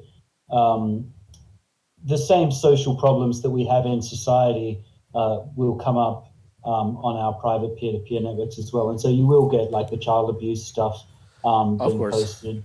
And so I think we've got to address the problem at the root, though. We're never going to be able to censor everything that people do online. Instead, we just need to, go after the people who are actually involved in abuse and educate them, and say, this is not okay. This is bullshit. You should be getting help for this rather than posting, like kiddie porn and stuff. And that's kind of the approach that my organization recommends, is like get support for these people who are doing this, make them aware that what they're doing is hurting kids, and rather than just trying to censor the whole internet, because that's the only other way that you're going to stop abuse online is by putting everyone in an internet prison with 24/7 surveillance, and that's not something that anyone wants. So that's what's happening. So you've got to go after the problem at the root, and that's the same with terrorism, the same with anything else. You've got to go after the people, and it's a social problem. It's not a technical problem. Reach out to the people who are causing the abuse and address the problem there, rather than just blaming it on the internet.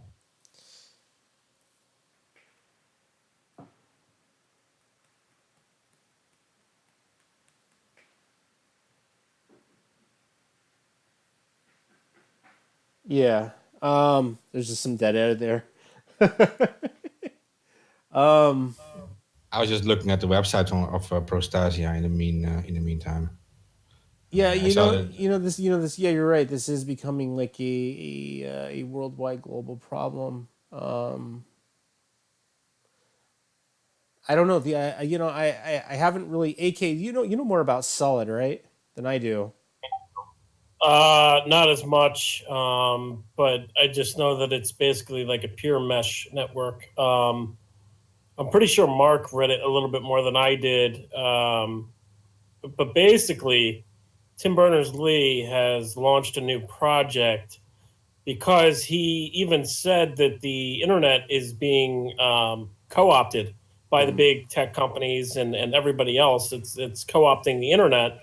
And they are going after free speech and all that. So Tim Berners-Lee actually had a very powerful speech on everything that's going on with the internet, and he created Solid. He also designed HTTP and www. You know. Right. I agree with that, LMO. I'm so tired of parents refusing to be parents and expecting all the other adults to modify their behavior just because they don't want to monitor what their kids are doing. I have to police people's children. I'm so sick of that. Yeah. Okay. About Solid, real quick. Yeah, that is kind of like Tim Berners-Lee kind of like wants you to take that control over your data, so it makes you like more independent from apps. You have like within the Solid app, you have like your data and stuff, and you can connect like to all the social media and all the websites, but you can like decide what data is where and when, and you can like remove it instantly from these social media stuff, and so you have like full control over your data, and you're not having your data monopolized by like one group, if like doing everything from Facebook or doing everything from another thing, and he like plans to reduce all the monopolies of the different. It has some risks too, I think, but I think the concept is great. It's actually kind of like you're doing, Tyler, with the whole Restream software. Yeah. It's very similar to that, actually. Like we're like for our listeners, we are like streaming to like many sites at once because, yeah, we noticed it today again. We got like banned by YouTube or whatever, and then suddenly we can't stream anymore. So we just streamed like 40 sites or something at once then, and then we will at least always be on air somewhere, and then we can always later upload the episode again to another platform. So eventually we will have our episode on like every platform, regardless of if we are like censored from direct streaming. So this is like a way for us to... and you know, this is becoming a reoccurring theme, you know, with us being online and, you know, online activism, and, you know, the stuff that we talk about. So, I mean, we do push the envelope on some fronts, but, you know, in compared to a lot of other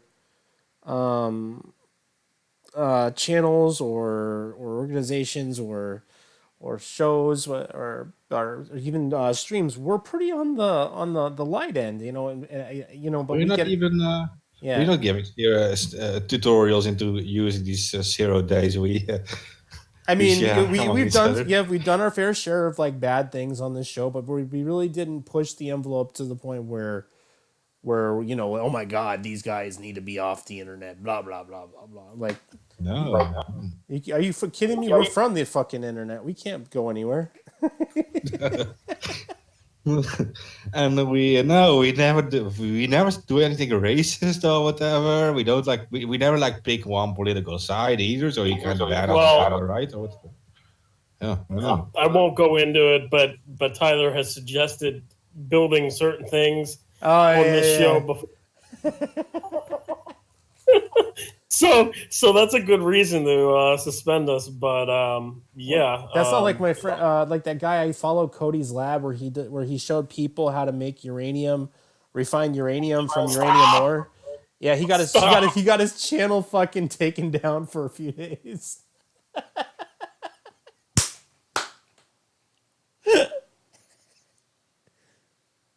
I bet he did. Yeah. Also, the Department of Nuclear Energy came to his house, so there was five times the amount of normal background radiation in his garage. Oh my God!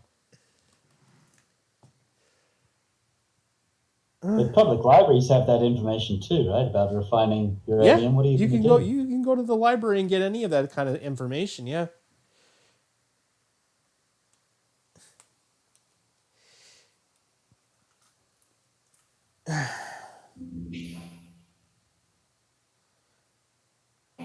Like, no, and I don't know if people on here remember actually, like Totse, the Temple of Screaming Electrons. That is still online all this time, and Dal has these guides too on the website. It was, I think it must be like 25 years at least that the site is online, and it has all kind of yeah, pretty much illegal stuff. I would say it's illegal, but apparently it can just be hosted. It's an old BBS thing, Tyler. Yeah. Yeah, You're talking about 3D printing weapons and all that stuff? Well, it contains stuff on how to make bombs and. All right. No. It's probably banned from another fucking platform. Oh, it's been. Yeah, but also it has codes to use these vendor machines, like the codes to use like the public Coca-Cola machines and stuff to get like free stuff. Oh, I know what you're talking about. Like it has codes for like getting into ATMs and getting into the vending machines. I know what you're talking about. Well, Yeah, Most of that stuff's all on the dark web anyway. So I mean, like, yeah, but it's also on Google. You can just it's called the Temple of the Screaming Electrons. It is like one of the older hacker communities, I think. So. Yeah, well, there's a long history of publications, even in print, like Steal This Book, the famous sort of anarchist handbook that told people how to do exactly the same sorts of things for a previous generation. And there were censorship battles over that book, but like you can still today, you can go into a bookstore and buy it. Speech, basically, you can't. The only, at least in the United States, the line for censoring speech is only if it's causing direct harm, like inciting someone to immediately commit an act of criminal violence. Then you can censor speech, or if it's obscenity. But there are very few other exceptions to freedom of expression. And I think, talking about the techniques that people can use for criminal purposes or for legitimate purposes is, something we have to accept in society, because you're never going to be able to completely eliminate information and knowledge, because that's all that this is. Refining uranium is chemistry and physics, and hacking an ATM is electronics and programming. So these are just general spheres of knowledge that you're never going to be able to suppress, and you just have to accept the people who take responsibility for this knowledge are at the point they decide either to use it or not to use it. It's a personal responsibility that lies with you. It's not an excuse for censoring information.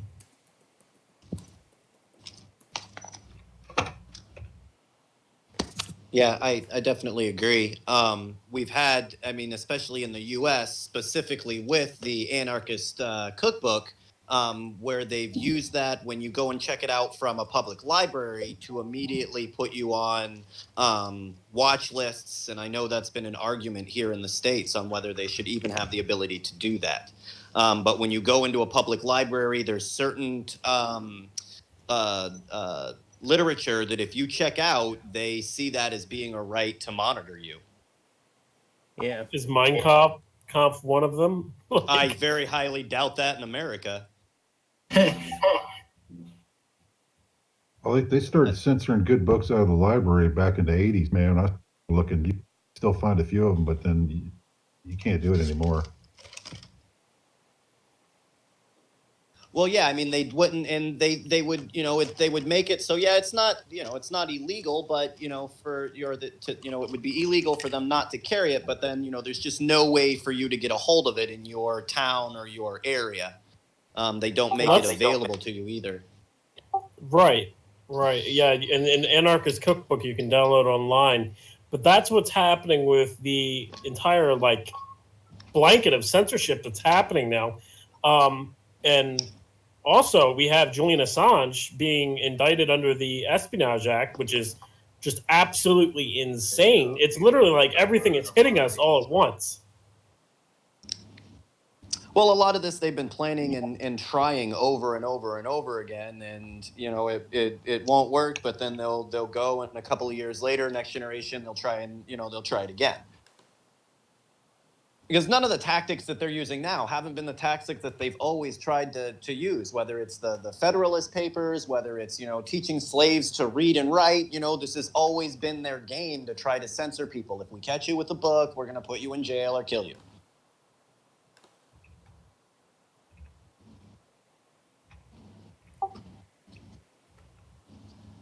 The free sharing of information is always a threat to oppression. Right. And that's why you see them going after WikiLeaks and Julian Assange, because they're scared of the information. And you see, I think you see why when it comes to Julian Assange. He undermined your war effort, your illegal, corrupt war effort, killing thousands of innocent people. And they really wanted to continue that war effort. And Julian Assange exposed the horrors on the inside of that war effort, and they don't like that. That's exactly why they want to stop it. Well, WikiLeaks delayed the Pentagon's 5 years, 7 countries plan that General Wesley Clark warned about, saying that they wanted to get into Iran, and they wanted to first get into Syria, first get into Iraq, Afghanistan, and ultimately the goal was Iran. So basically what they were doing, for people who don't realize the geological significance of these countries, they were surrounding Iran. They were trying to position soldiers in Afghanistan, Iraq, and Syria to surround Iran. Well, I mean, I think that's probably been pretty well a success. We have them pretty well surrounded right now. I mean, we literally have all post. You know, we've got warships. You know, our troops ready. You know, a mile off the border. You know, a mile off of their waters. We can't surround them anymore without actually invading them. Yeah. No. Yeah. But I'm just saying that was their plan. The plan that was after 9/11, literally weeks after 9/11, as General Wesley Clark said, they planned 7 wars within 5 years. So, I mean, and WikiLeaks stopped that. So now that they're going after WikiLeaks, who's going to stop this coming war? Who's going to stop any future abuses by government? Well, I'd say one of the reasons that there has been so little support the government supports these wars overwhelmingly. The reason there's been so little support with the public with the wars has a lot to do with Julian Assange, with exposing that whole nightmare and putting a real face to the people that they were killing. Now the first people are asking, you know, what about all of the innocent people that are going to die? Remember the ones that we saw in the video that WikiLeaks released of you mowing down innocent people with drones? Remember that? Right, and that is one of the reasons why there just has been no support, even in the right, which is normally pretty pro war, right, is not buying it. You know, they haven't been able to sell it, and a lot of that has to do with WikiLeaks, with Julian Assange. Right. I just want to correct you that it was a Apache helicopter. Yeah, you're right. It was Apache. Yeah. I just want to correct. But the Assange question is a good one, because we have our guest and he knows a lot about that too. I think, Prostasia, because he wanted me to introduce you a little bit with that too. Maybe you can give your view on the Assange situation, unless he's away for now. I think he's muted at the moment. Yeah. Sorry about that. Here I am. Okay, go ahead, Prostasia. What's up? I mean, I don't have much more to add. I did listen to one of your previous streaming sessions, and it was really interesting to hear about what other people had to say about Assange. I haven't been following it that closely, so I don't think I'm the best person to chime in. But I think you guys are doing a great job by keeping this issue at the forefront of our thinking, because it's history in the making, really, isn't it? Yeah, it is. It's the first time I think a journalist or a publisher is treated like this. Well, yeah, and I mean, in definitely in our recent, in our recent history, the last time that they even gave, were using the laws that they're trying to charge him with was, 100 years ago. When you look at the legal system that we had 100 years ago, 100 years, I wouldn't be even having this conversation 100 years ago, right? Everything that I've said, they would have put a bullet through my head for even talking about, right? That's the legal system that we're trying to charge him in. When you're charging people with laws that are, that haven't been, there's a reason they haven't been used for 100 years, because they're draconian, they're not real, and that's the same thing that you would see. Like I said, if you went back 100 years ago, I'm a brown dude, right, on a TV show talking about government censorship. They would kill me, and it would be legal. right? Those are the laws that we're trying to charge Julian Assange under, and it's sad. Yeah, it is.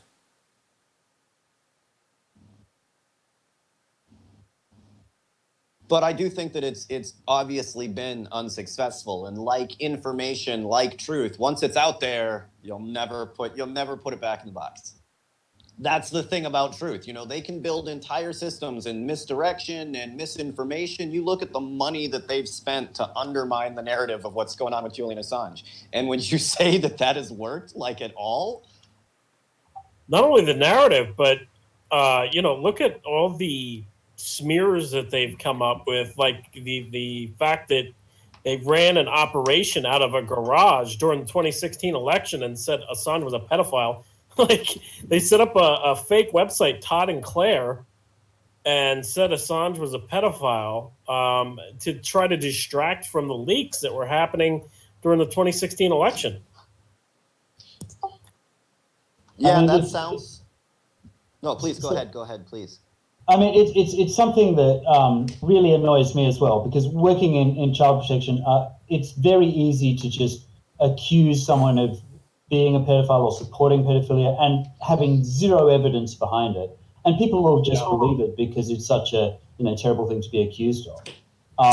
But people are too lazy to really look behind these accusations, and 9 times out of 10 something will stick. And the problem with that is that there are real child abusers out there who are getting away with it. And if you have false accusations out there, it just makes it just is a gift to the actual child abusers who are getting away with it. And we really need to be careful about slinging around accusations that are just made up, because at the end of the day, someone's going to be suffering when the police resources are wasted going after someone who's completely innocent. Well, now we have military contractors that are implanting child porn on people's computers.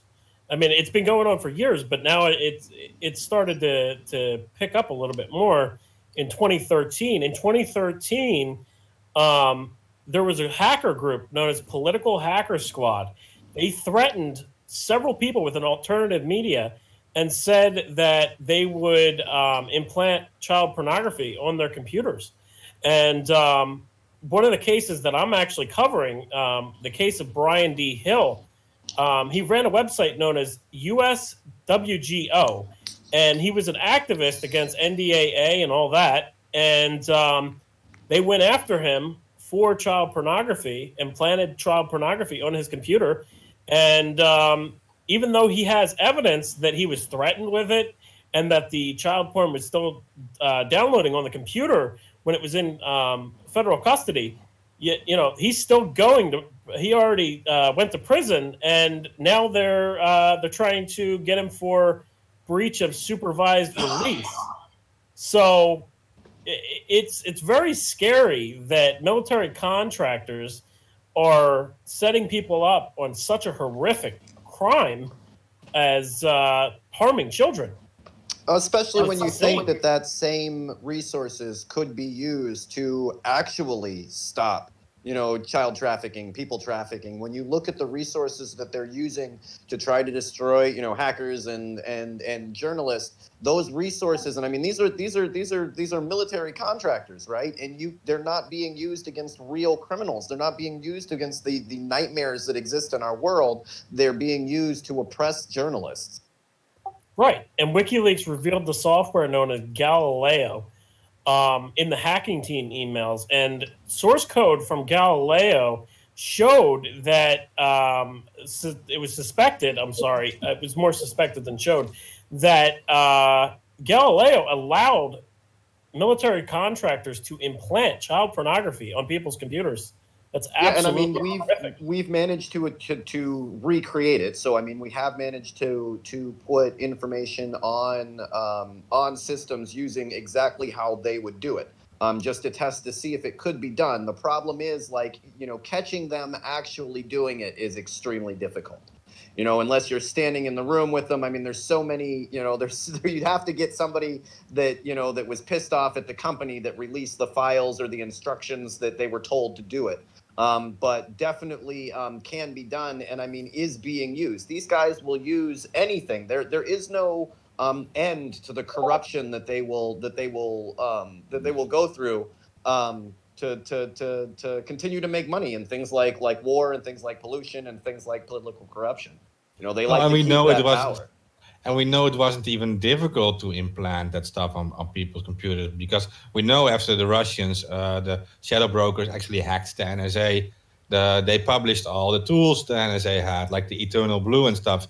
And later on, Eternal Blue cost the whole WannaCry to lock everything up. So, Eternal Blue was actually very easy to do. Like we don't have to explain exactly how, but it literally involves just scanning and then doing like two or three commands, and it would actually already give you access to the Windows computer. So it's very easy. And for them during those times, because it was only leaked years later, all these years they were able to do it within like the click of a button. They were able to implant any data they wanted on your computer. So yeah. Well, because they're building, they built backdoors into various systems, and they don't realize that hackers can also find those backdoors and then utilize them themselves. So what they're doing, in a sense, is they are creating insecure systems because they're creating a backdoor for themselves. But guess what? That backdoor can also be accessed by other people who know about it. They're usually sold in private groups. I mean, you pay this in crypto and you have like a backdoor to stuff. So this is it's true. It's true. Yeah.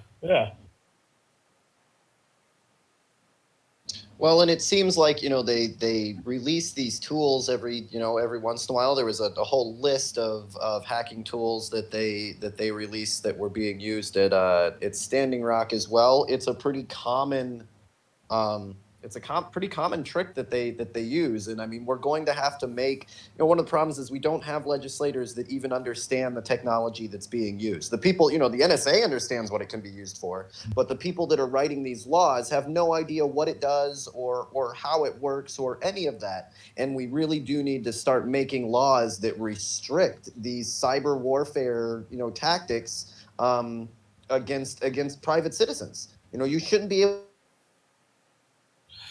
I think that is also the big problem with the whole copyright thing, with them censoring the internet. That the people in the Congress or these politicians, they're obviously mostly not educated into what it's all about. And the people telling them how it is, they're not being honest about it. So they're uneducated about it. Yeah, you'd think there'd be, like you see a few doctors in Congress, there would be a few engineers, software guys. I mean, there's got to be some people there that know what the hell's going on. Yeah, I honestly, I don't see any of them. You got a couple of people that are from out in Silicon Valley, but normally not on the technical side of it. Normally on the business side of it. Yeah, I mean, we have to make some of these, we have to make these tactics illegal. You shouldn't be able to use these weird, private security, software hacking teams against citizens. Any more than any other tactic. You don't get the, the technology's new. It's a new way for us to oppress people. That should not be your takeaway. The loophole is agencies can't do it, but subcontractors can. That's the loophole. That's not really I know they're saying that it's a loophole, but it's not really a loophole. No, yeah, okay, in any other thing, like, oh well, I didn't kill them. I hired somebody to kill them. It's not my problem. So if I'm proxying my computer, I don't have to worry about the shit that I do. It's off a proxy. No. Yeah, like what we don't get to use that excuse. Oh, it's fine that I was spying on people in their homes. It was a private security agency, so it's all good. Well, See, there's a misconception in society now that companies can do whatever they want, whenever they want. And that is not true. There's all kinds of corporate laws, contract laws, et cetera, that say that they cannot do this. But they use And your shell government companies should not, is to get never around it. supposed to be used against the people. All right. These are the old maxims. I don't know what the hell's going on today. I really don't get it. Yeah, but that's what AK is saying too. And he's actually right about. They use shell companies to circumvent all kind of laws. Like they do it from another country, and that maybe that's a country where the NSA is not wiretapping or whatever, and that the government actually can't see what they're actually doing. I think only in the Cayman Islands is probably the only place where that's true. So yeah, where they hide all their money, that's the only place they're not watching. No records whatsoever. There's no idea what's going on there. It'll be a complete shock. Complete shock. No, I believe that, and but probably they're on the Cayman Islands. Then it's on boat or whatever with the Wi-Fi. Well, Yeah, they're out there with John McAfee. I still maintain that they cannot get away with this. They can say all these things, and if we're stupid enough to believe it, then they'll get away with it. But I still maintain that they are not allowed to do the things that they are doing. Yeah, I agree. And what he's talking about is look we're allowing these corporations, these people to get away with that. As citizens, regardless of your political standing, as citizens of the country, we're allowing them to do that. We don't have to do that, right? When they come out and tell you something stupid like, corporations are people too, right? You don't have to believe that shit. You don't have to repeat it. You don't have to buy into it, and you don't have to play ball. You don't have to play along. The deal is they keep people so ignorant to what's going on, right? That, until it's too late, they don't even see it. We can talk about CISPA, SAPA, SODA, whatever the letters are all day long, because that's the narrative they want you to talk about, the bad shit that they're doing to you, instead of the fact that somebody should be calling them out saying, you're not even supposed to be doing this, you asshole. Whoever calls these people, nobody ever gets called out. Yeah, and it's not, there has to be, it's not just, you can't be doing this. Look, man, you can't be doing this, and we're putting you in prison. You can't listen to the entire country's personal conversations. That's illegal as shit. Yeah, man, you got to go to prison. That's treason. What they're guilty of is definitely treasonous. Well, it just came out a new report that the NSA was still listening to American phone calls. Well, what? No, look, hey. Obama said very clearly that they are no longer spying on you with their secret spying program. Didn't you see the White House message? Yeah, but then Trump gave them new powers. He gave them surveillance powers, and it's so funny because the Q idiots are saying trust the plan, and guess what? Yeah, well, the trust the plan. Trump expanded the NSA. Is that part of the? If you ask them, they're more than happy. Sure, they don't seem to care as long as it's part of the plan. Just trust the plan. He can give the Golan Heights to Israel too. He's God. Follow the plan, man. It's I don't even know if it's called the Golan Heights anymore. It's like Trump Heights, isn't it now? It's Trump Heights, yeah. Trumpville. That's going to be a gated community right on top, man. Boy, I hope that goes as well as Monrovia, because we've got a great record of naming other countries after U.S. presidents. How about Liberia? Same spot. So yeah, it was originally named after fucking President Monroe, and that worked out great. Yeah, I guess, man, 2019, we still giving other people's land away. How's that work? Don't know. Well, you write a book that says that's how it is. Oh, it's for security. You didn't terrorism? Can I name any? Iran. We'll need to name some other scary terms. Space ISIS. It was Space ISIS. Look, we need to change the Golan Heights because of Space ISIS. Hey.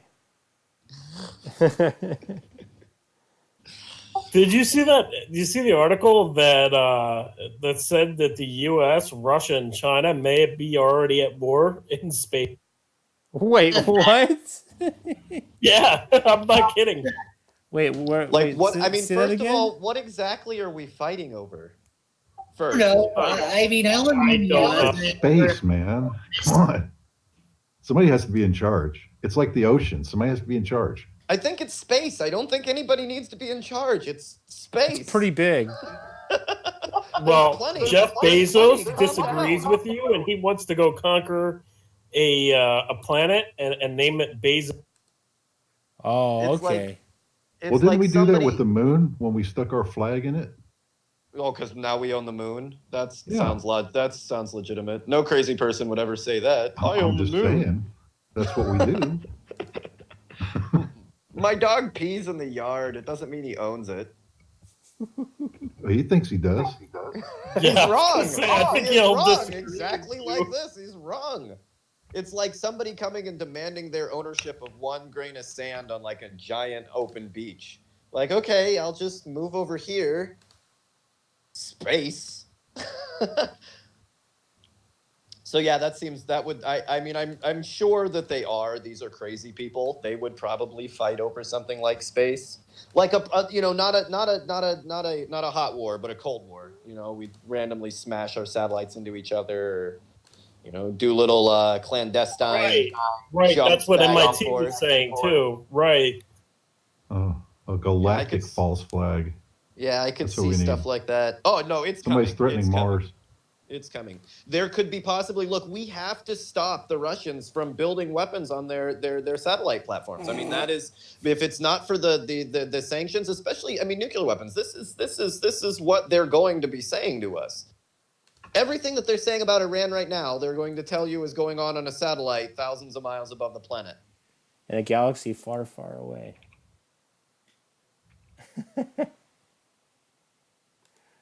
Yeah, and at some point, I mean, when do we name ourselves Galactic Emperors? Slap in an 80s movie and then we can do it. We're already starting at Space Force. This is going to be the worst B-rated 80s movie ever. I feel bad for the aliens that are listening to our communications. What are they doing? Seriously, man, it looks like they're fighting over the couple thousand miles over their planet, like fighting hard. Couldn't they go out into space? Yeah, but they are dead set on blowing each other up right around their planet.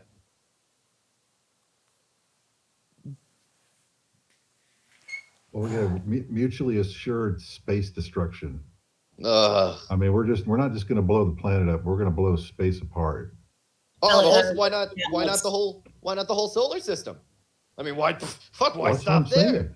We're going to end Well, it with all. that EM drive, I mean, did you see that thing and how China actually said that they tested it and it was functional and it functioned like I quote, it functioned like something from Star Trek. Yeah, I mean, I know. Look, I mean, the deal is interstellar travel is most likely possible if we're going to do it. If we spend all of our time murdering each other, like we're definitely faced in right now. All of our guns, all of our resources are faced inward.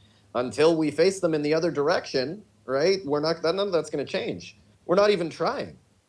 We're arguing, like I said, Space Force. We're worried that someone else is going to encroach on the infinity of space. So yeah, Oh, yeah, somebody out there in the universe. I mean, honestly, it's probably at this point in time. I think it it's may probably be a mental. something I think it may be a mental disorder that affects the power elite. Well, I mean, look, just because it's not depression doesn't mean that it's not a mental disorder. Being a certain brand of sociopath that may exist in these families that have been inbreeding for a couple hundred years. That's not good for your genetics. So this may be a real deal genetic disorder, a real deal mental disorder that, it affects the power elite, being that their bloodlines are so, not tainted. They don't really, their family trees don't branch out. They're more like a bush. right? And those are the people that do. They fear things like not having control over people on the other side of the world. That sounds like a mental disorder to me. If I don't control space, I'm going to fucking lose it. That sounds like a mental disorder to me. Yeah. Psychopath, sociopath, yeah. Yeah, in the same regard, I think Space Force is a way of disclosing some of the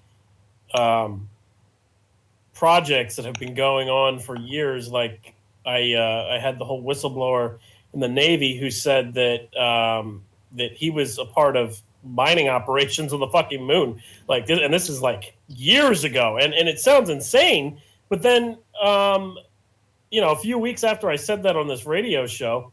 A few weeks after, their NASA was talking about mining the moon. Like, I've been having all these different synchronicities just kind of come out. Well, like I was talking about UFOs. There may be a certain bit of it that is, it's extremely expensive to keep these things as black projects. So once you're, you know, allowed to move freely in space and build stuff up there and you know, whatever, you know, the things that you're going to need for Space Force, you don't have to keep all of these projects classified anymore. So, I mean, that may be a part of it.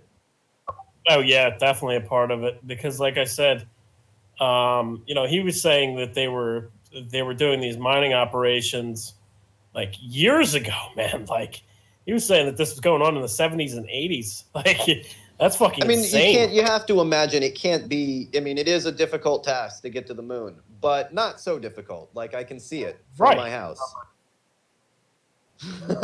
And when you're talking, you know, with mining equipment and other things like that, you know, you don't have to be. It's harder to get a person to a spot than it is to get a piece of mining equipment. Which is why you see a lot more done, and even our exploration of our solar system. A lot of the reason of that is done with probes is you can smash a machine into a planet and you know continue to achieve a task. Mining equipment would probably be about the same. You only need a couple of people there, and the mining equipment you don't have to worry about G-forces, you don't have to worry about oxygen, you don't have to worry about any of that. Even if it doesn't hit on a certain spot on the moon, we can drive out there and pick it up. Doesn't particularly matter. Right. Well, he said that they were mining the moon and they're mining asteroids and meteorites. So, I mean, well, I mean, it's not that it can't be done. That's well within our grasp. None of those things are technologically unachievable. You know, they're definitely. It's probably easier to mine the surface of the moon or to mine the moon than it is to get oil in a deep ocean drilling rig. You know, you're not dealing with those huge pressures. You're not dealing with any of those things. So I would imagine it'd be easier to drill up there than it is to drill on the bottom of the ocean. Yeah, no, I definitely agree. And I highly believe him because he was also talking about the B-2 bomber being a electrogravitic craft, one of the first, and he gave me a whole bunch of evidence on it. And he said to me, basically never talk about it, but, I'm talking about it now. And I've been talking about it. But thanks, buddy. Thanks. Well, yeah, I mean, like he told me that this is type of stuff that would get me targeted if I started talking about it because he said it's one of the top U.S. secrets that the B-2 bomber is an electrogravitic craft where the wings and the exhaust are basically electrically charged, and what it does is it reduces the weight of the craft.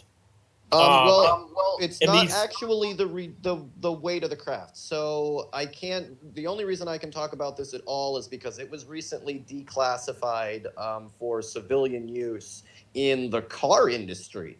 Oddly enough, so our fighter jets use an electromagnetic system, and it actually makes the air travel with less resistance, right, around the aircraft. So you get more speed, more lift by electrically charging things like the canopy, right? And it does, because the aircraft is electrically charged, it moves through the air smoother, can go faster, expending less fuel. So I mean, that is a real science. That is a real thing. I didn't work on the B-52s or the B-2s, so I couldn't tell you that, but I can tell you that technology does exist, and it's declassified now, so you can talk. Well, about if you look up Thomas Towns, right. if you look up Thomas Townsend, the military did a experiment with Thomas Townsend in the 50s. It was called Project Winter Haven, and Project Winter Haven was basically exploring electrogravitics and anti-gravity and all that. This is legitimate. This is legitimate information, and a lot of people don't even know that this is real, but it is. And there's a video online of Thomas Townsend, the scientist, literally doing an experiment with the electrogravitics in a lab, and you can see it in action and see how it works. And it's pretty fucking amazing stuff. Yeah, I mean, we have the ability to make amazing technologies if we put our minds to it. So, I mean, if you take the most brilliant scientist in the world and you put him to doing the things that we already know how to do, right? Bombs and planes and machine guns and all of that, right? That probably is not the most amazing things that their potential, that they have the potential to create if that's the only outlet that you're giving them. If you put them to working on, intergalactic travel, if you put them to anything, they would be much more successful. But you hire the most brilliant people on the planet to do something that we already know how to do. You can only kill all the people on the planet, and we've already achieved that. So everything underneath that is kind of redundant. Guys, a quick reminder that we do have two guests in anti-censorship activists. Yeah. It's like a whole off-topic discussion. Apologies but going all the way off, but yeah, I just had to say that. No, we have we promoted this episode as against the whole copyright directive and censorship. So well, I mean, we have all these people watching who maybe not interested in the whole space thing.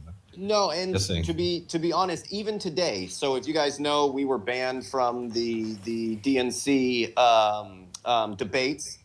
They took down a bunch of people's YouTube channels, Facebook pages, and Twitters over the weekend over this week for all sorts of crazy reasons, and including our page. Right.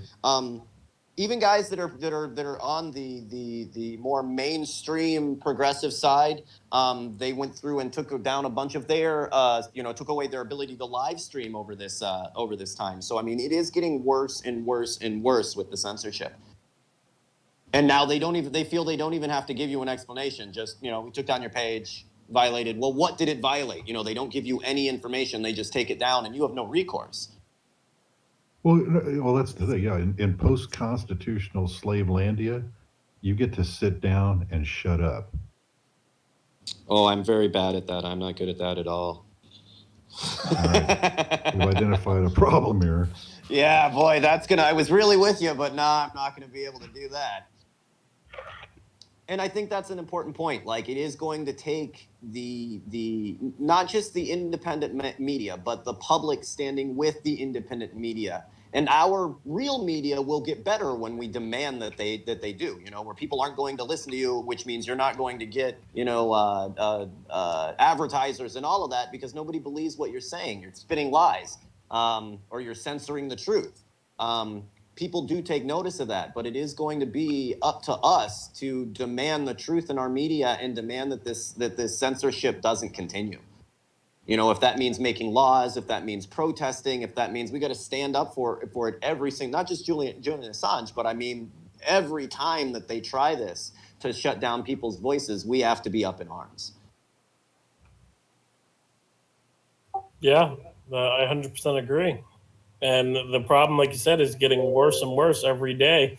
And as we get closer to the election season in the U.S., I think things are really going to heat up. I think that possibly we may see one of these fake news moderators kind of show up on Facebook or something like that, where they're just going to be labeling everybody fake news, like any alternative press. Yeah, and I think it's interesting. Oh, no, go ahead, please, sorry. So, yeah, I mean, fake news sort of became a third pretext for censorship, with the Russian interference in the last election, along with Terrorism was already a pretext for censorship, and child protection, of course, also. But like fake news is the one that's the most difficult to define. Everyone knows what, to some extent, terrorism and child protection are also a little bit ill-defined, but fake news is the least well-defined of any of those things, because to some people it just means, and to some governments, fake news just means anything that's unfavorable of the government. And it's not, if we get fake news censorship, basically any political thought can be extinguished. And I think, that we really need to interrogate the use of this phrase fake news. What are they actually talking about? Because unless it's the Russian style disinformation is one sort of fake news, but 9 times out of 10, fake news is not being used to mean that. It's being used to mean, I don't actually like this particular press outlet. I don't like this particular take that's been made. So. Now, here's a question that I'd like to pose to our guests. If a foreign entity posts information that's truthful, right? So, I mean, it's not that they're posting lies, that, they post information pertaining to your corruption in government. Should that be censored by the government? They're kind of using it, and I'm not condoning any government's influence on any other government, right? But I want to know the truth. So if you post if a foreign government posts some damning information about a political candidate, right? Isn't that really the candidate's fault for having damning information on them and not the country that's posting it? I mean, it is. It also depends on how they got that information as well. I think that was part of the problem with the hacking of the DNC server. Went beyond just broadcasting known facts, and it turned into doing it through illegal means. I think that was the difference there. But if you have investigative journalism that uncovers uncomfortable facts about anyone who's running for political office, then of course, go for it. And whoever puts that information out there, as long as the information's true, let the cards fall where they may. So, yeah. I definitely agree with that. Well, no, that's the allegation, though. He in charge, but he hadn't been actually found guilty of that. Well, I don't think, because the information, I mean, in some of these releases has been so damning to the candidates, they want to charge the people that released it, but then not talk about any of the things that were released. And I think that's a problem. So, I mean, are you mad that somebody was involved? Or, I mean, the easy way to fix that would be like run candidates that aren't corrupt, right? Well, you could argue that delivering like the full story and all the facts about the candidate would actually improve your democracy, like a choice. Yeah, I think it would. They would actually be doing a favor, I think. But yeah. So dox all the political candidates. All right, I'm on. Well, I mean, once you're a political candidate, it shouldn't be a dox. You're right. If you're lying about something, right, if you're hiding something, that's not a dox. That's telling the truth about a political candidate, somebody that's planning on running my country, or running an office. You're a public figure. If someone leaked Donald Trump's tax returns, like, nobody's going to say, "What a terrible thing you did." That's actually the kind of thing that we ought to know. New York Times did do that already. They leaked not too long ago. I don't know if they were recent tax returns. No, they weren't. They weren't recent. And I know, what is it? Deutsche Bank has released some financial information, but I wouldn't say it's went as far as like leaking stuff that he specifically didn't want to get out. None of it's been the tax returns that anybody wants to see. Congress were the ones that were able to get that subpoena. So they got his tax returns. Yeah, and that was legally. But I don't think they're if it's released to the public, it'll be a leak. But I honestly don't see why you wouldn't, because you're running for an office, right? You're not just a guy. For you and I, that's different than somebody that's running for political office. I do want to know where you got your money, who you took money from, where your money's hidden, how much you paid in taxes. I want to know all of those things.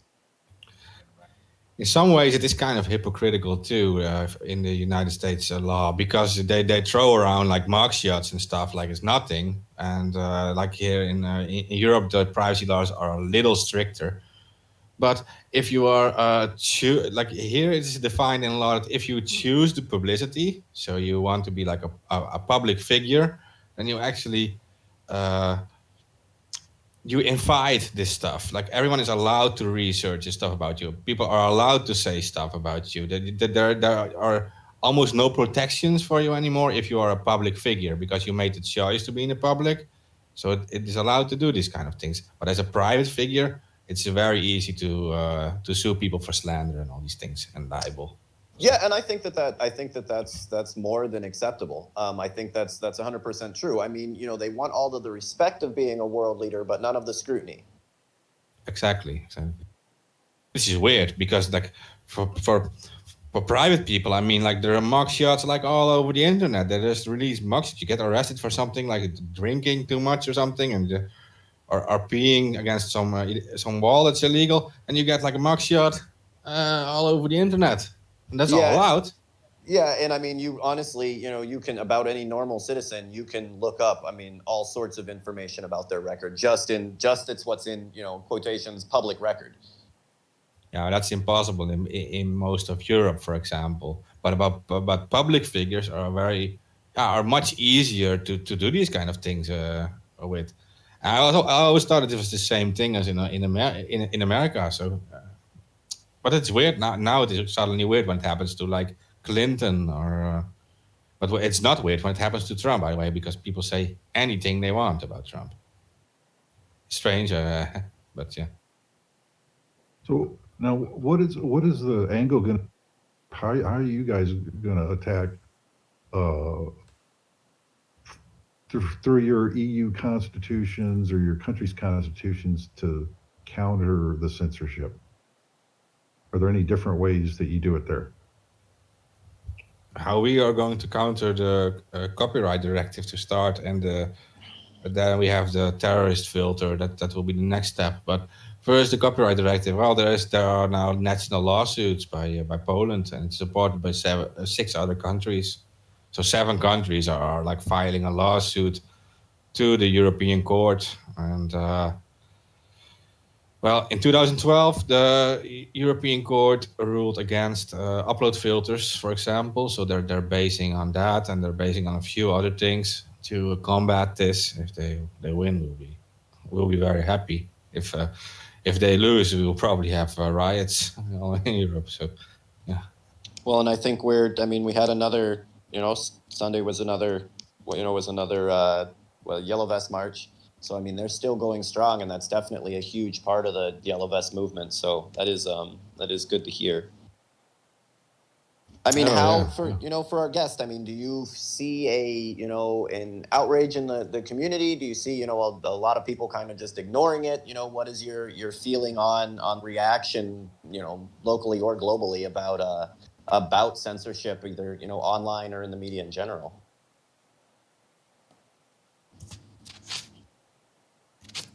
I think going back to what we were talking about before in terms of corruption, it's just disheartening. And one of the reasons why I got out of the copyright work that I was doing and moved sort of sideways into a different field of work is that it's just like, the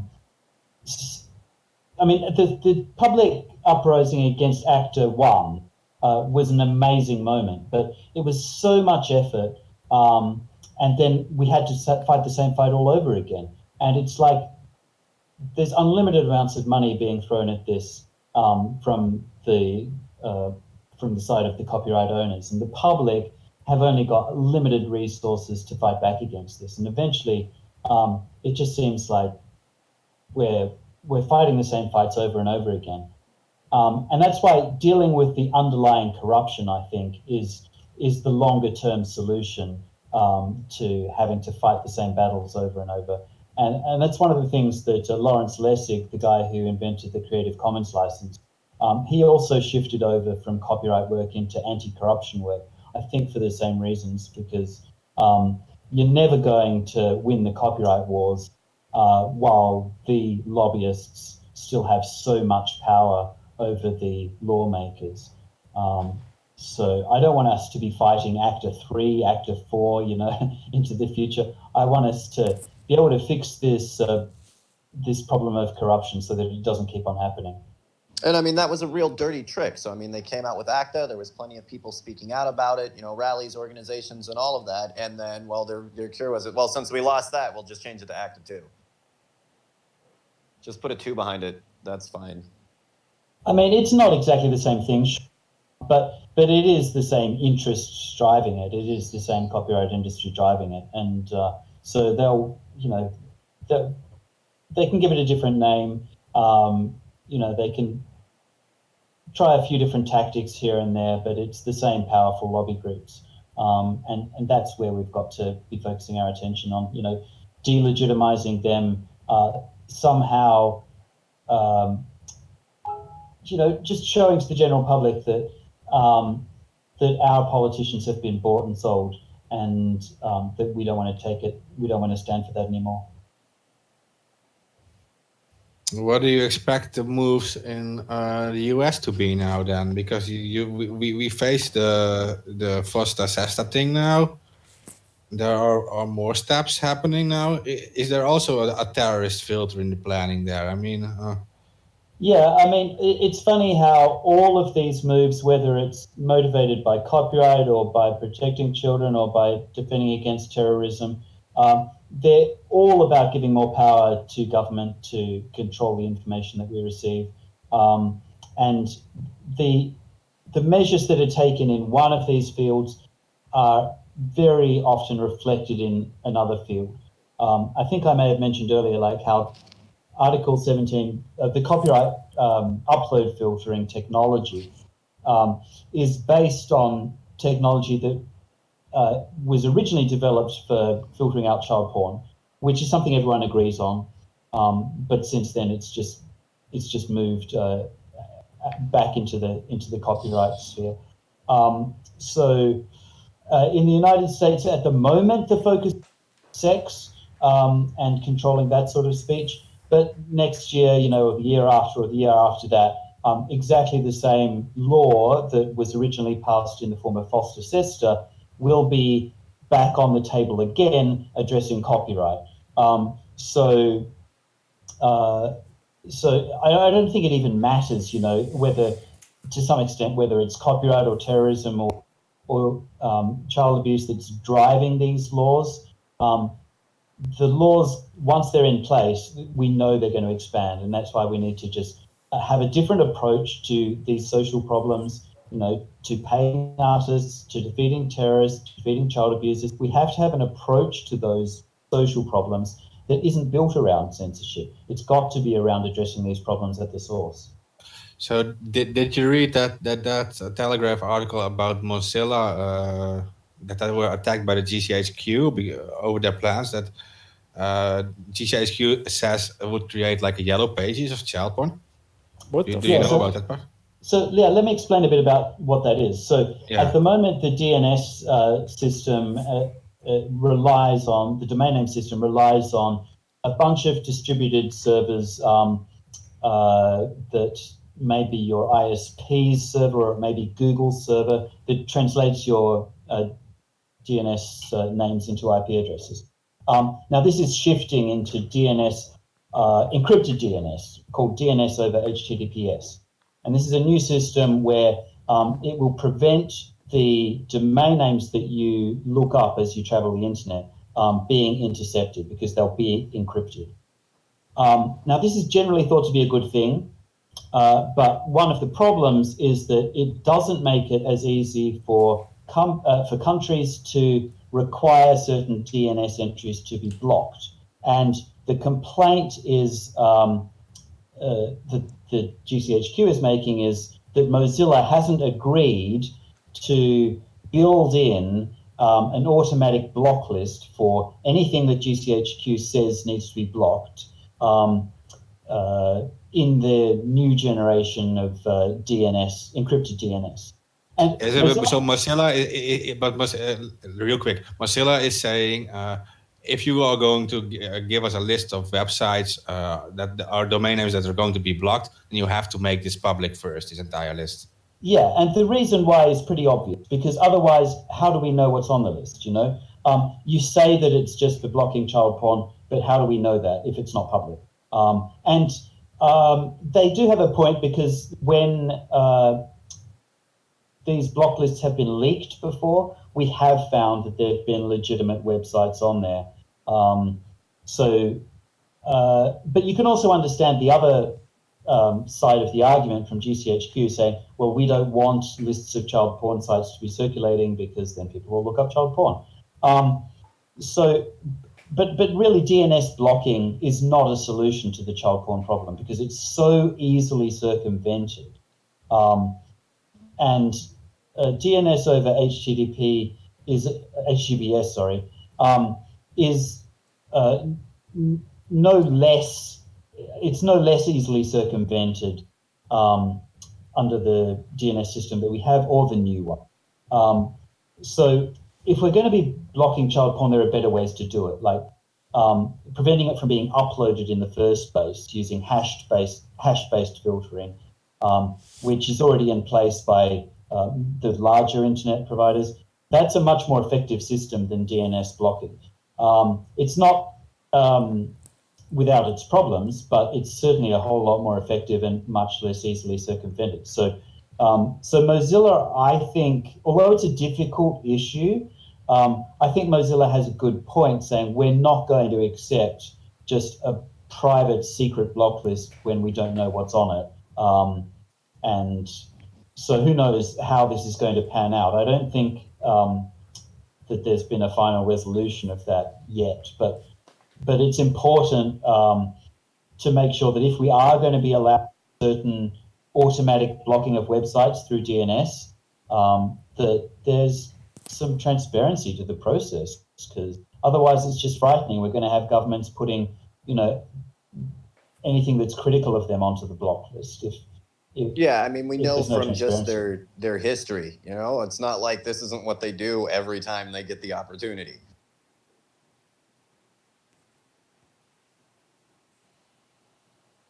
So it's a difficult question though, because nobody wants to have people accessing child porn, but there are better ways to prevent them from doing that than in secret block lists that could have other stuff on there. At least they should release the lists of sites to not just to police forces and not just to internet companies, but to public, to journalists, to people like that who can be trusted to provide some scrutiny to how these lists operate and how websites are added to them, how websites are removed, that sort of thing. Yeah, and why shouldn't they do that? Because they are also giving this same opportunity to Google. They are also, like when they request Google to remove something, they're also Google is also allowed to put it in like the chilling effects thing, right? Google does it by themselves. They put it in chilling effects. They show the exact request they're getting for removal with the URLs in it. So the sites which are removed are in the chilling effects page. So Mozilla should get the same opportunity too, or at least they should be allowed to publish it themselves then, if they are going to have to block something. But when you're talking about trafficking illicit content, you have to remember that a lot of this doesn't operate on the clear web. It operates on the dark net, and they'll never be able to police the dark net. It's just not how it's designed. Yeah. No, and that's the big risk.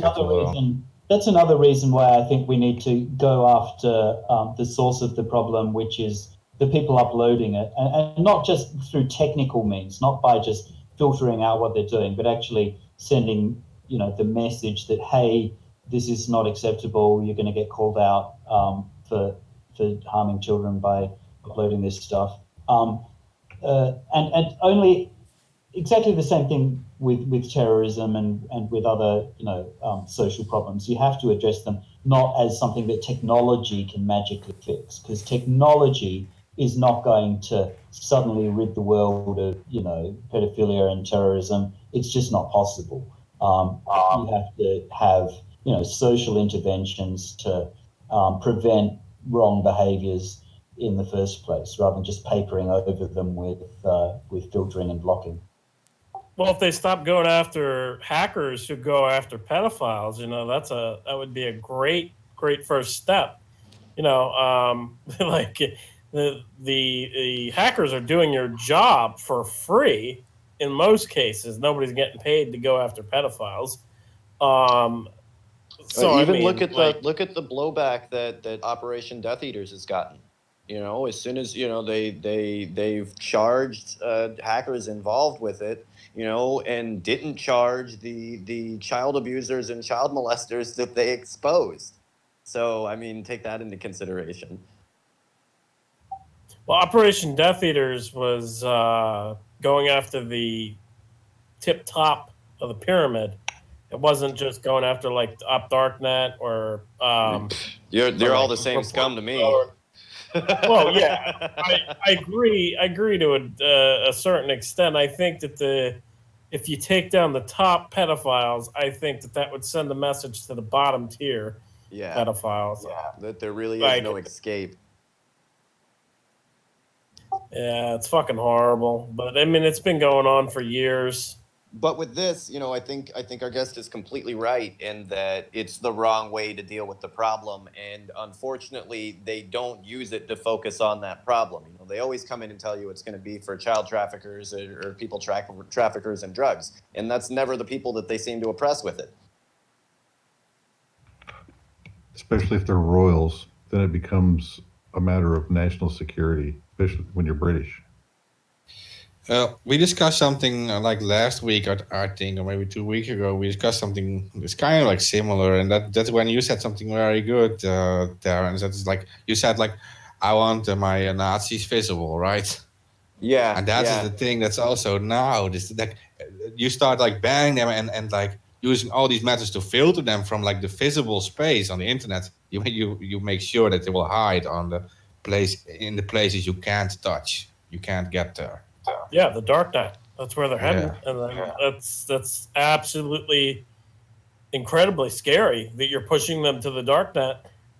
Yeah, but if you can send a team to surveil, a 24-man team, I think we found so far, to sit and surveil the embassy to watch Julian Assange, then you can send a 24-man mercenary team to hunt down child traffickers. Yeah. Right. So, it does have to do with what you're wasting resources in to try to suppress the people's voice. You could use those resources to actually help the people. Well, actually, the FBI now has the authorization to go after child traffickers and literally hack them. That's new from Trump's administration, but. Yeah, they have the authorization now to go after child predators and hack them. So, and that goes back to what what I was saying earlier about how military contractors were setting people up on child pornography. You add that together with them being allowed to hack child predators, and it's just a big fuck. Well, everything can be corrupted. But if Facebook can have 10,000 Filipinos looking at my post, surely they could do this. It has to do with one, and what they focus on and what they have an interest. Right now, their number one interest is to silence the people. Their number one interest isn't to stop child trafficking. Right? Their number one interest is to hide all of their dirty laundry. So, some of it has to do with just, it's not, like he was saying before, the technology isn't a fix. The technology isn't the solution to any of these social issues, especially when you have people that are part of those social issues trying to use the technology. Yeah, and sometimes actually cracking down on these problems on the internet can make it harder to address the problems. And I think I already mentioned before how when they shut down Backpage.com, it just made it harder to find sex traffickers because, they weren't online anymore. Well, and that was That's exactly kind of what we say on here. There's been a big push to take a lot of the white supremacist and Nazi groups offline, or censor them. And I honestly, I prefer my racist where I can see them. I know where you are. I know what you're saying. I know where your rallies are. I know absolutely everything about you. You're super easy to find. Having them driven underground, right? I'm not invited to those parties. And that's something that I fear, that we create a darker underground where you could have approached it directly and had much more success without the censorship. I mean, it's one of those things you should always be, worried when someone comes in and says, okay, we can fix this problem, but we need you to suspend all of your rights. Right? Well, then you're not really fixing the problem, right? You're causing a whole nother one. Now I don't have any rights. Yeah, I mean, because it's never just the target that you're going after. Supposedly Foster Sester was targeted at sex traffickers, but those aren't the people who've been harmed. The people who've been harmed, were the people on Tumblr who just had a sex blog or whatever.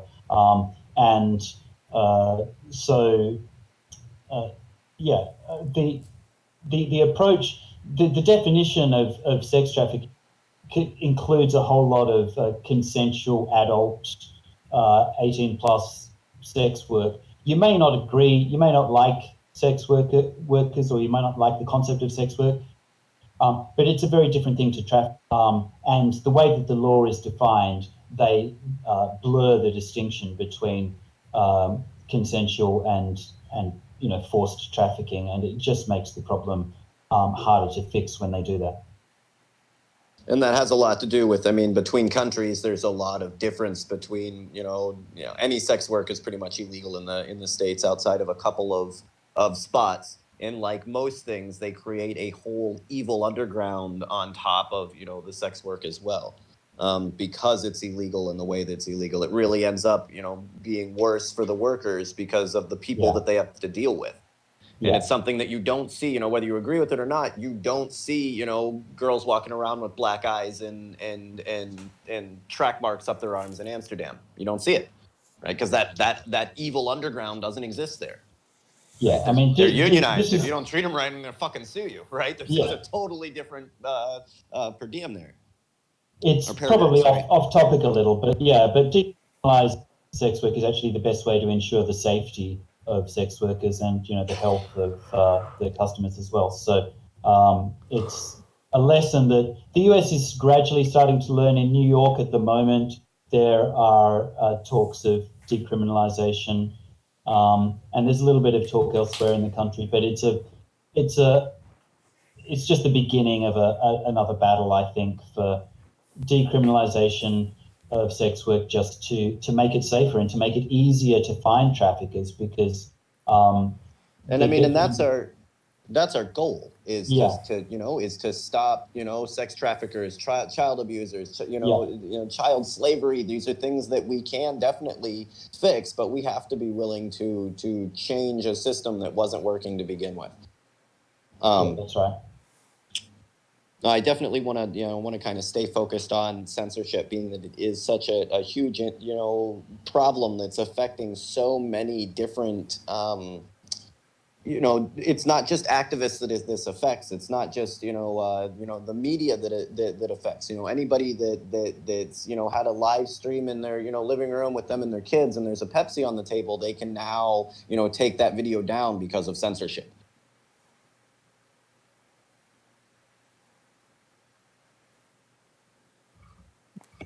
Terrence?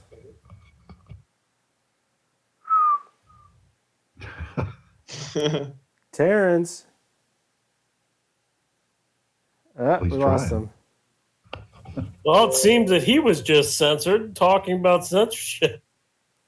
It's a great example of what we're talking about. Does Discord censor? No? Well, yes, I think so. Not really. They have done some. They've been a little harsh in cracking down on the fan art, stuff like that. But generally, political censorship doesn't happen on Discord. Oh, he says he's getting back in the chat room. Usually it is, you can report things, right? So on private server is pretty safe, but you can actually report to Discord certain things and they will delete things. It gets out of hand, they will actually delete your entire server. I mean, I lost like 2 or 3 accounts on here.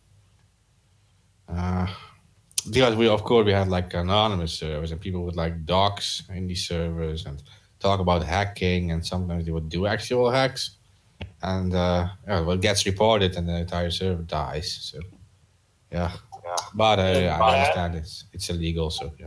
Fine. Well, and that's why if you're going to do something illegal, you do it with a small group and no snitches. Otherwise, they get stitched. I would tell that to the hundreds of anons who come into such a server. They just start doxing for lulz. They start doxing each other. I mean, they like that kind of stuff. Yeah, and they always talk. Yeah, that's always been that way. Yeah, and then we used to do raids and stuff too. I mean, we used to raid other Discord servers until that was declared illegal too. So yeah, it wasn't illegal before. It wasn't illegal until you did it. That's why. And we were always getting raided too, and all servers were getting raided. So, and when we started to do it, they suddenly made it illegal. yeah, it's ruining fun. It's ruined everything. Well, if you remember /B years ago, that was where all the raids used to happen. And people would direct people to like Ventrilo servers and stuff like that. Fucking just flood the server. Some random guy's Ventrilo server would get flooded with like hundreds of annons.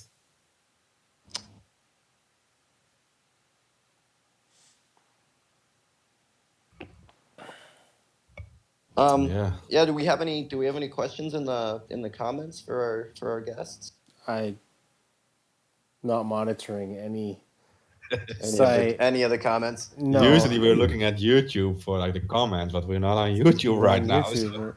Well, and they took, like I said, they've taken a lot of people down over the last few days, and I don't know if some of it was the run up to the debate, but yeah, it's getting we're on a 90. Are we on a 90-day ban for live streaming? The standard ban is 90 days, and we didn't do anything illegal, so I'm not sure why we don't have a strike or anything. Nothing. They should give you a notification of the. Yeah, and the notification, we did get it, and it said like that's the stream used copyrighted content, but we were allowed to use it. It said it was only possible that it would show ads or whatever. But we were allowed to use it, and it would have no consequences to our channel, and everything would be normal. But yeah, suddenly the streaming doesn't work. Well, even it was over this last couple of days because, like I said, even Nico House got his YouTube channel taken down, and I mean,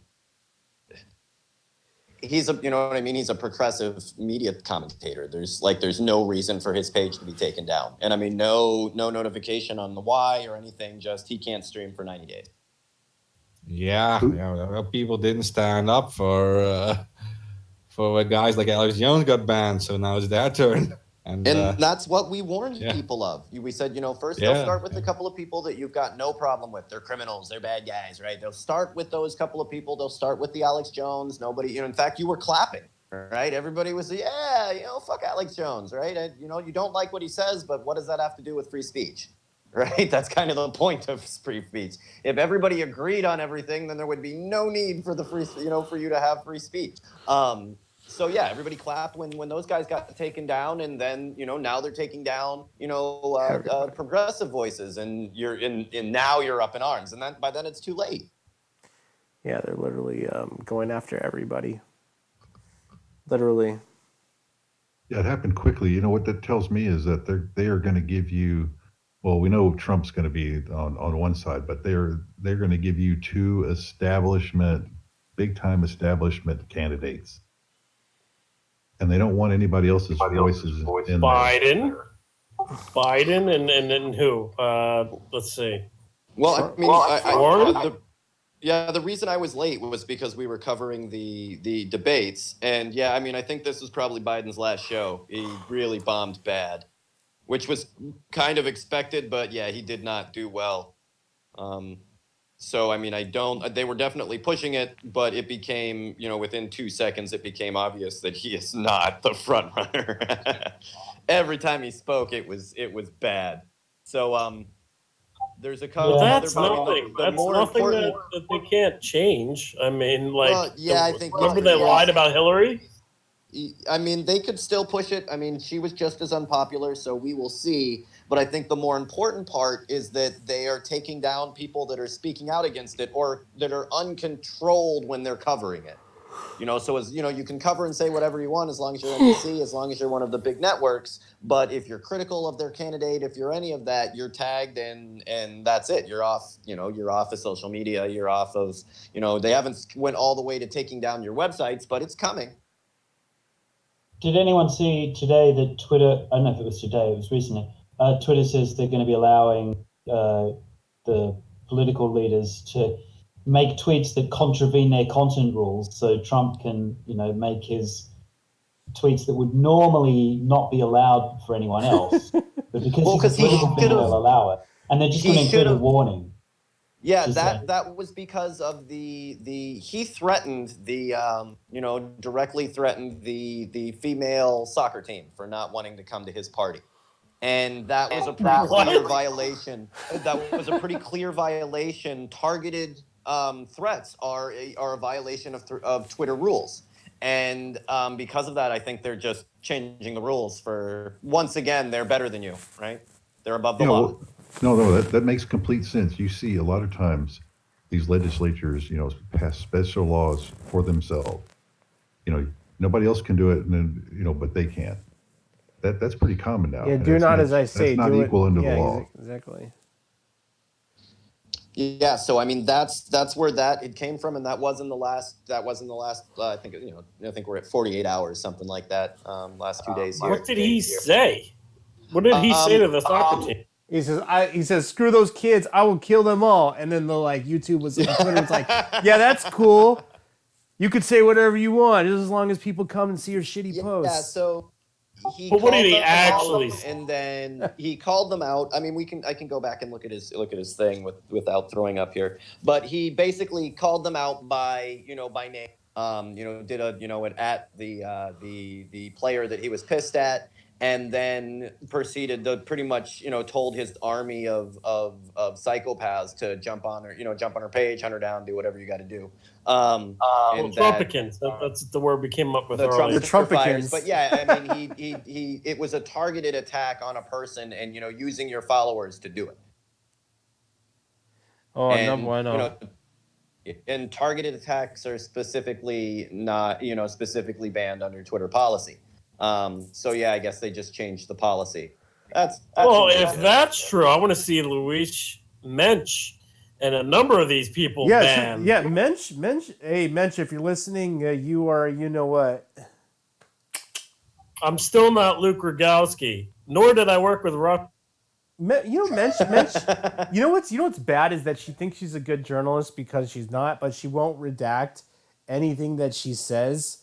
Because she has to prove that she's right every fucking time, but she's wrong 80% of the time. Well, I mean, there's times that you put out stories, and I always mark them. Like, look, this is breaking news. No, she literally gets her intel wrong. Like, remember she was trying to go after Barrett Brown on something, and we kept on saying that never happened, and she got pissed.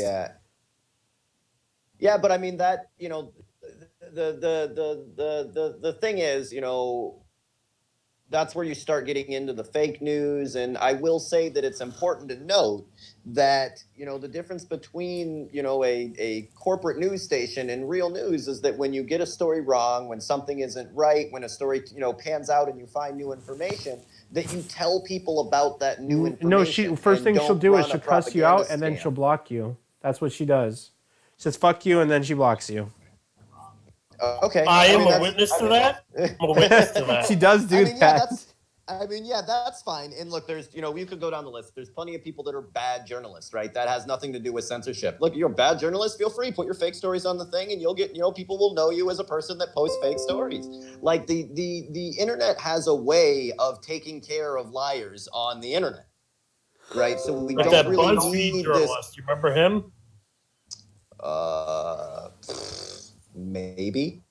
There's been, yeah, I mean, The BuzzFeed journalist who posted about Michael Cohen and said about a secret deal that was made with Trump and Russia through Cohen or something like that. Yeah, I do remember that story. I do remember that story.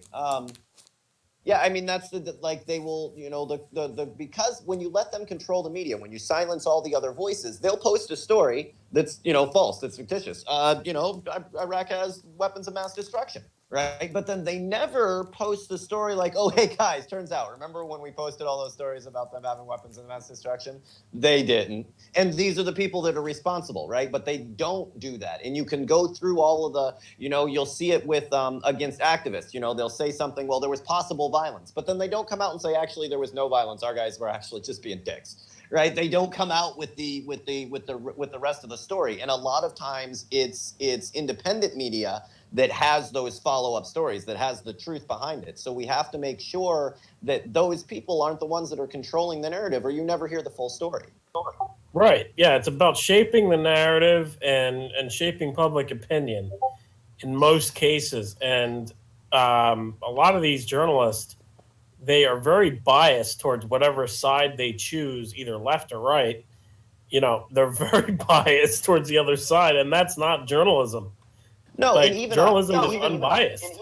And even us, when we put out a story, we put out what the story is ahead of time, and you can make your own decision after that. Now, we discuss it and talk about it and debate it and all of that stuff. But what's important is you get the story as it is, and then you're free to make your own decisions. It's when you start not only, being biased, everybody has biases and their opinions. It's when you're writing stories that are specifically made to sway people's opinion in one direction or other. And that's not the news, that's opinion pieces. No, it's propaganda. Well, I mean, in their case, it's propaganda. Yeah, in their case, they've got, there's some serious negative, overtones to their reasonings for their bias. Where they are doing basically the dirty work for the government and trying to convince the people of things that don't exist. Threats so that you can go to war, fear of people, like all of those things are tools that they use. But it's important that we don't allow them to silence people's voices arbitrarily like they're doing. And then the only people that are allowed to talk are these gigantic, companies that, corporations that lie more than they tell the truth, that their stories are that skewed in some case. Not to hark on our presidential elections, but it's a good example when you've got polls, this person is ahead of the pack and, in all of that, and none of it's true. Yeah, like Biden is ahead of everybody. That I think that was pretty much a big joke. Yeah, and I mean, didn't want to, look, we can make a whole show out of just talking shit about Biden, but the important thing is the manipulation of our media, and then on the other side, anybody that's speaking out, that's speaking the truth, that isn't part of that narrative, is immediately censored or silenced. Right. In a number of different ways now that they're silencing and censoring alternative media, both through ad revenue, just censoring the stories off of search engines, censoring the stories on social media. I mean, they have so many different ways that they're now censoring alternative media. It's insane. Yeah, censoring hashtags is another big one. The search censorship is really huge. We'll have people write us all the time, and they'll say, "Look, I've searched all over for that article, and it's nowhere." And we have to send them the link or send them how to, our webpage to get to it. But the fact is, they type it in. There's no reason for it to be censored. It's real, it's real news. It did happen. It's a real story, right? There's no, even where, there's no racism, there's no, there's not terrorism, right? There's none of the things that you could legitimately censor it for, but it's not on there because it's critical of the powers that be.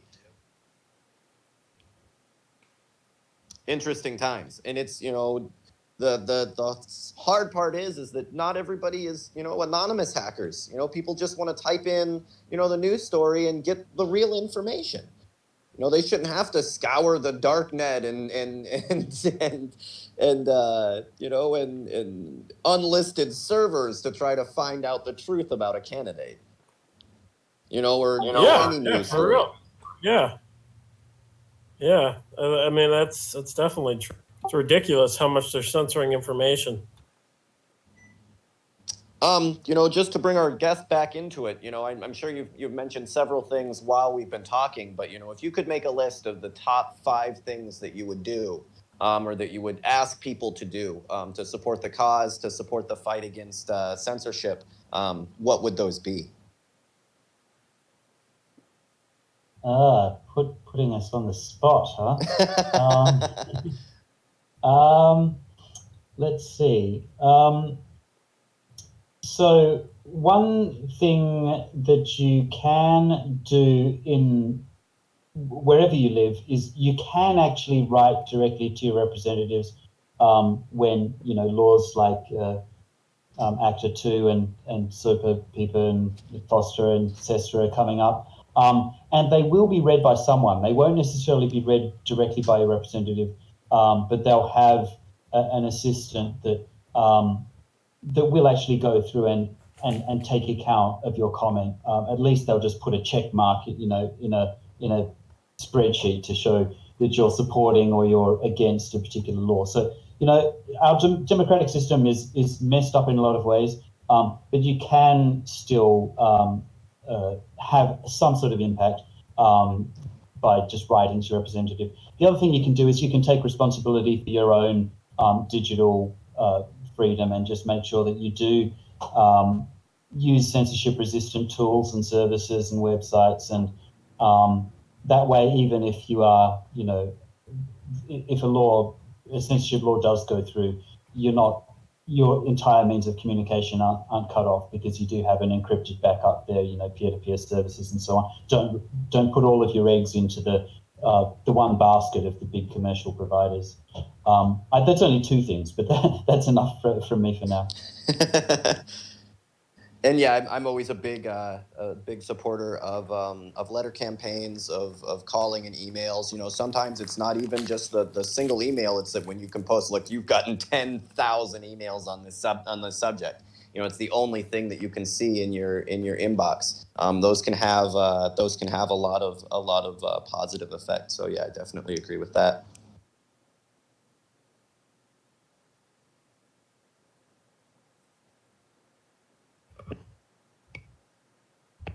Dead air. Well, yeah, because why dead air? Because that's what you're going to get from the help you're going to get from the American government for this censorship. Nothing. Well, and I mean, it's a problem that humanity has been fighting with forever. They're always trying to keep this, keep information from being shared between people without having their nose in it. Control freaks. But, we're going to have to sit down and really, the same way that we sat down with other rights and really hammer out, look, these are the things that you cannot do with censorship, and make sure that there isn't any room for loopholes, for negotiation. There's only one way that you can take this information, and we need to write laws to be especially laws protecting the people, to give no wiggle room for corrupt governments, for people that are paid to specifically look for loopholes. And we see that when in censorship, when they change the way that they call it. You can't monitor American citizens on their own property. Oh well, these ones are protecting are protesting a pipeline, so they're actually terrorists. Right, and since we're calling them terrorists now, we can do whatever we want. Where we have to make sure, look, that's fine. You can hunt down terrorists, but you don't get to lump everybody else into that because you want to do bad shit to them, right? Or you want to violate their rights. They're saying something that you don't like. Saying something that you don't like does not make them a terrorist. And I'm using that word because it's the one that our government goes to the most. Oh, they're protesting the destruction of our property. They're obviously terrorists. Or they're protesting the destruction of our planet. There's things like that they censor you for, that they have no right to censor you for. They've just put you in a category that gives them complete and utter freedom, and that should not be the case. At least not in my mind.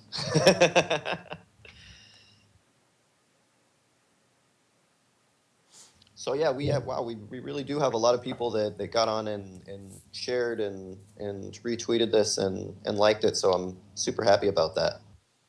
Yeah, well, thanks for inviting me on, and I will hope to be part of a future episode as well. Oh yeah, definitely. As with a lot of our guests, we always, and things come up where there'll be, something that'll come up that's super important. So we always leave it open for our guests. They're welcome to come back on and use our platform to spread the truth, which is really what we're trying to do here.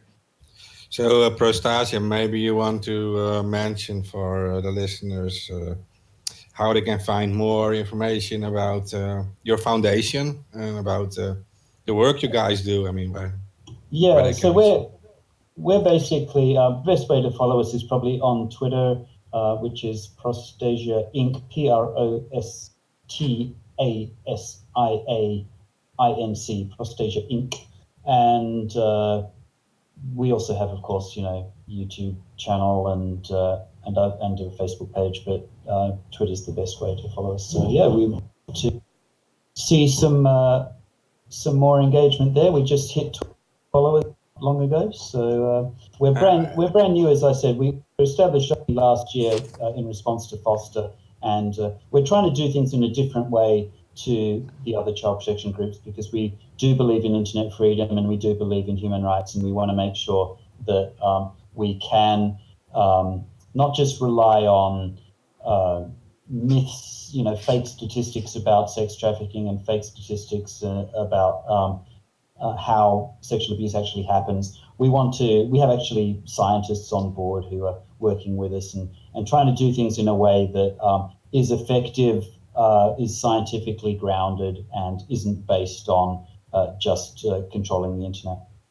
I saw you also have a website. We have a website as well, which is prostasia.org, PROSPASIA.org. Yeah, and lastly, I saw that you guys are organizing an event soon on the 18th July. I'm not sure if you want to promote this on.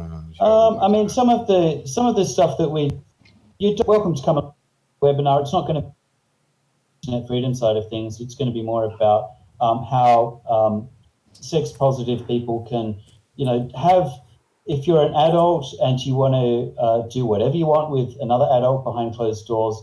Our attitude is that's completely fine, but how can you make sure that whatever kinky shit you want to do behind closed doors is compatible with keeping children out of it? So that's kind of what the webinar is going to be about. That's on the 18th of July. So if you want to register for that, it's free, and there's details on our website. Excellent, excellent. Jamie, I don't know if you're still here, but okay. No, I don't think they're in the chat. I'm looking now. Okay. There we go. My mic was turned off. Yeah, I'm still here. We need to get some attention for your stuff in the US too. I mean, I already told Prostasia too to join your server, and I saw you sent the link. We need more people to join your movement, of course. I mean, but the problem is, there's really nothing has really happened yet. No, yes, but you need to be prepared, of course, because you know what's going to happen. It will. It will. Yeah. Yeah, it's horrible having to actually happen. That's probably worse than everything else. Oh, you know that with the Stop Active too, like with the Polish crew was like prepared for like 2 years before it actually started really getting really bad. So we had time to prepare, and still it didn't work, or at least not how we wanted. Yeah, I mean, I wouldn't say that it didn't work. I think that the Stop Active movement is huge. We definitely haven't given them any peace. I don't think that it's a win, and there's plenty of, even after things passed, immediately, countries and organizations were backing out of it and making changes against it. So I mean, there are good things that happened in there as well. just not quite the total abolishment of the entire idea. Didn't really happen. No, and at least a big message was shown to people in power. I mean, like over 200,000 people on the street. I mean, all through Europe. I think more than 250,000 is said, which is like an awesome amount, of course. But still, I mean, if you can imagine, even when you think of the raising of armies, 200,000 people is an army of people. Yeah. That's a huge amount of people in the streets, supporting the Stop ACTA movement. So we just have to stay at it. Do we have some more websites for them as well and contact information? Because I know they do have some stuff coming. For Stop ACTA 2, it's always stopacta2.org. I mean, Polish guys run that. They will always be active. Years from now, they will still be fighting this, and we will be helping them. For the rest, unfortunately, yeah, unfortunately, yeah. I was thinking we should mention actually like the Discord server, but it's so hard to mention a link. On inside the Discord. I mean, we will, as always, after the show, we'll post all the, the links in the comments to our guests and to things that are going on. We'll also post I think we can post the Discord in there because it's just too long of a link to give over to expect people to remember. But if you're following us, we can make sure that you guys have all of that information and know when actions are coming up. Yeah.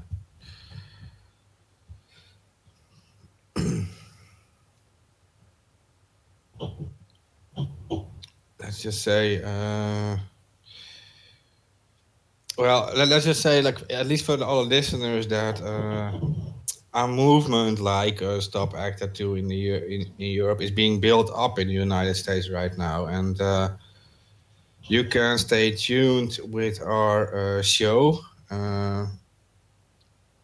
And we will provide more information about this as this continues, as this movement grows. And for this, we will also ask Fluffy to come back. Our friend Jamie is very active. He was very active with Stop ACTA 2, with the whole movement. He was like on air almost every day. But he is really a fighter for internet freedom and working hard to build up a movement when like the shit hits the fan in the US, that we are at least all ready for it and that we can fight back. And so upcoming episodes we will try to get some attention, and we will keep you updated about how the progress is. Well, and is there anywhere that Fluffy would like to direct people to, or some places where you think they will have the best information? Well, there's this blog called Tector, and they cover this stuff pretty well, actually. Let me link for that. You're dropping out a bit. Yeah, that's where I usually go to get information. They cover copyright and other censorship-related stuff on that blog. I also follow the EFF, which stands for Electronic Frontier Foundation. Oh, Tector? Yeah. Okay. They covered the Article 13 stuff pretty faithfully, and they are also on the watch for other dumb censorship stuff, like how the U.S.'s politicians have been getting more and more critical about CDA 230. Let's see. I also follow a couple of people on Twitter too, like Cory Doctorow and the writer from Tector, Mike Mesnick too. Any other information you think you need? Well, just to get people, started, and if they want, to look up what's going on and, which laws are pushing through. I know in the debates there was no real talk about censorship, and that was something that we had pushed for, and we had even sent in some questions and all that. We didn't really expect them to answer it directly or mention, Julian Assange or any of that, but we definitely asked the questions. But because it wasn't brought up, a lot of people don't realize the danger that our rights are in at the moment. So yeah, I want to make sure that people that want to know about, net neutrality issues, about ACTA, about all of that have good places to get, solid information. So I'm not entirely sure where to go to actually be briefed from the very beginning on it, because I'm just so far into things that usually I just suffice just getting the occasional updates. Entirely sure where the best place to go to be briefed from the very beginning, unless the EFF does have a couple of good primers on some important issues. Let's see. And they are the EFF. We've worked with them before. I think we've even had a couple of other guests that are on there. I worked with Lisa at Standing Rock with the EFF, and yeah, definitely good people and a good place to get information. For instance, here is their primer on CDA 230. Should be, yep, it does. Yeah, the EFF actually has some pretty good news updates on it too, along with the information on what it is and why it's important. Yeah, you just go to the homepage and it's under the Issues tab. Actually, explaining to people who don't know about issues, they're pretty good at filling people in. So yeah, I'd recommend visiting that site.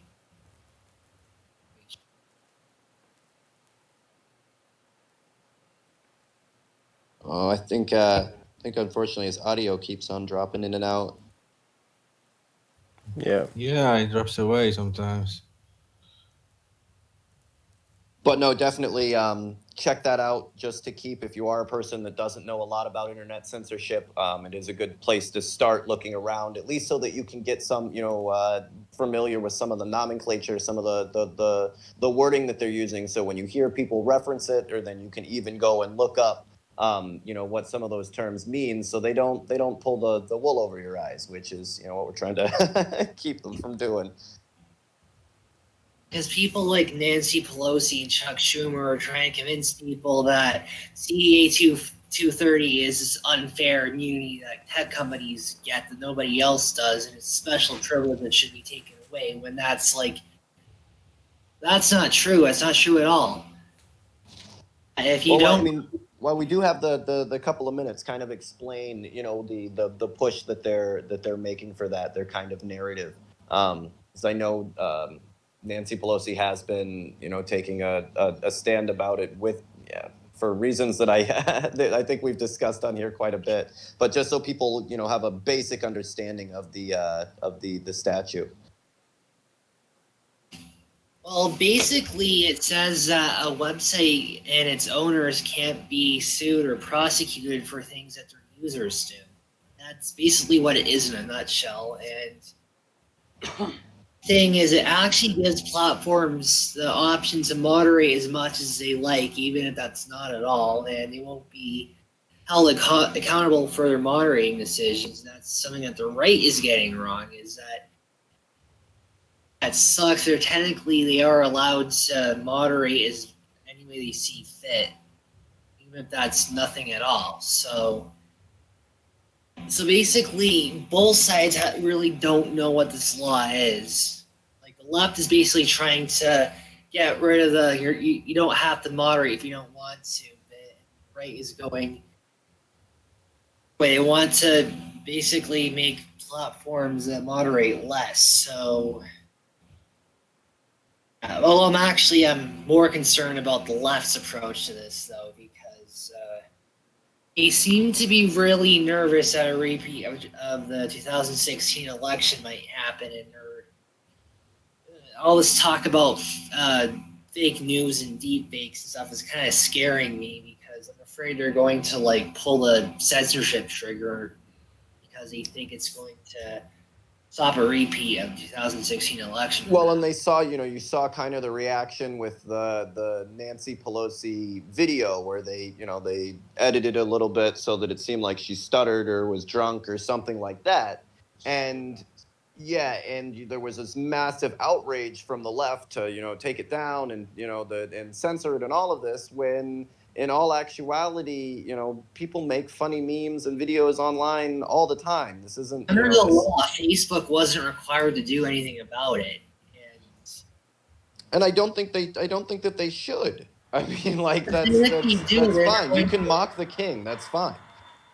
And the thing is, the reason why they were probably right to not remove it was because if they start making decisions like that, they're going to be expected to do that all the time and be treated like a publisher. Worst part about this was she actually accused Facebook of quote unquote aiding and abetting the Russians, which is okay, if you're going at it from that mindset, that's kind of malevolent. If you're saying you're basically accusing a website of treason, I wouldn't trust any legislation about that. Yeah, I agree. Yeah.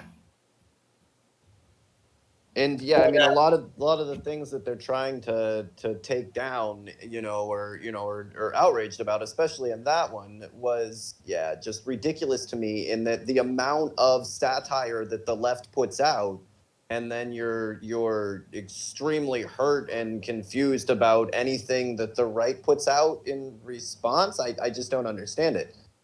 They're afraid that making videos like that will somehow election, and it's just first of all, I just need to say I am on the left politically. It's because I'm bashing the left, but the centrist Democrats do not get that Hillary Clinton lost in 2016 is because she was just not a good candidate, but they seem to think it was Facebook's fault. And that mentality is just so dangerous. It basically that, we can't ever lose. It must have been a fluke. And then basically saying that, we got to shut down the internet. It's really asinine. It really is. Speaking of shutting down the internet, was anybody aware that there was a huge internet outage for 2 days last week?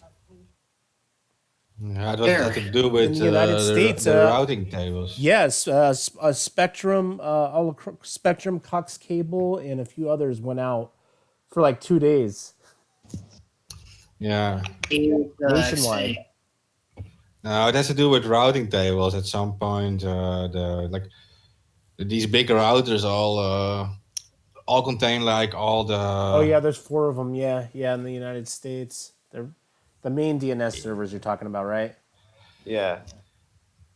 Okay, well, it's kind of a long thing to explain to listeners, but they actually the routes contain all the routes the different IPs take, right? And at some point, the routes become so big that they go beyond a max, and there is a number of routers that are not adapted to that max, and they will have to either upgrade firmware, upgrade the hardware, and it causes a lot of outages. And it was a little more than expected even, but some providers were already prepared for it, others not. So there were some claims of hacks and stuff, but that's of course was not true.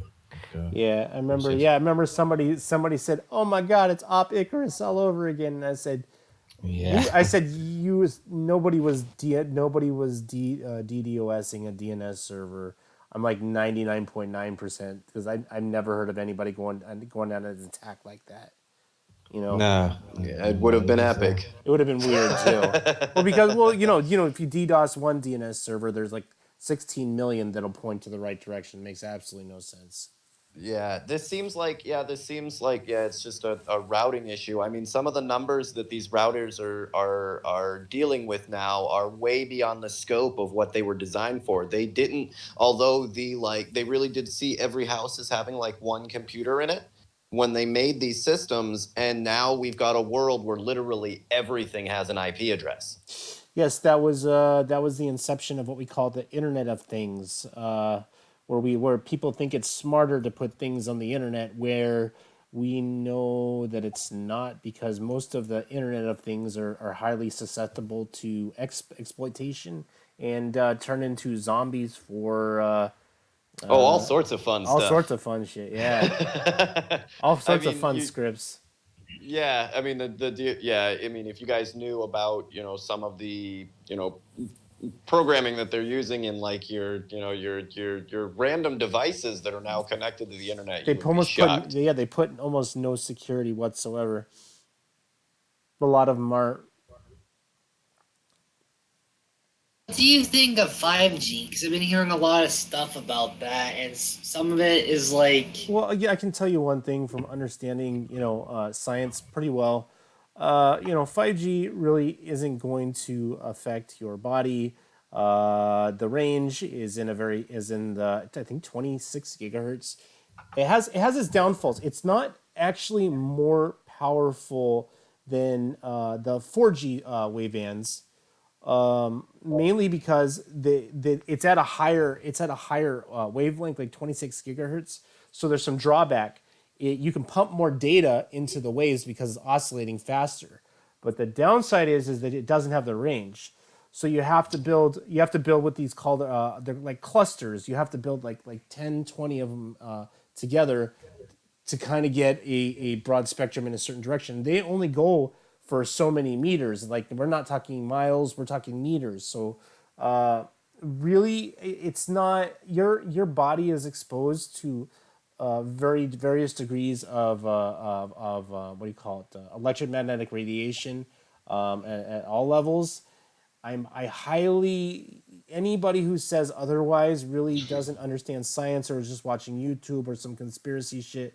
But like, on the real, it doesn't cause cancer. It doesn't break down the cells. It doesn't cause radiation.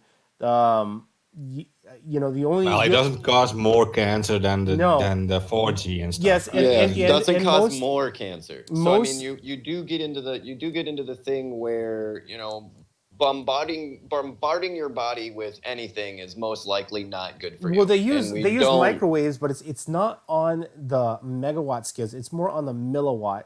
So we're not really talking high powered microwave radiation. Now, the only time you're in real danger when it comes to cellular communications or microwave communications is when you're up on one of those big towers and Yeah. you're right next to the machine. That's the only time where you're in the danger zone. But other than everyday tasks and it bothering with the environment, You're getting more yeah, the radiation environment, from yeah, your monitor, and I mean those monitors kick the out Earth. quite a bit of It's of these radiation. yes, these kinds of radiation happen in space from Earth. Earth even has its own electromagnetic radiation. They're called whistlers. So what I'm saying is that when people tell you that it's gonna hurt the economy, it's gonna hurt the people, these are also the same people who believe that vaccinations cause autism without any proof. So I would stick to scientific and research papers based on YouTube education. Yeah, better over YouTube education. Yeah. Yeah, I totally agree. And it's not that there aren't some good YouTubers out there, and there isn't a lot of great information on YouTube, but never be scared to check it out and look at who you're looking at. And I'm not saying someone needs to have a degree to be educated, but make sure the person that you're getting the information from is educated in the field that they're talking about. Well, yeah. I mean, especially when I was a kid, that was my thing. I was big into science. And radio scanning and shortwave radio and all that stuff. And when I tell people that the range that they're using are not dangerous, they're not dangerous at all, because they're not these aren't megawatt um,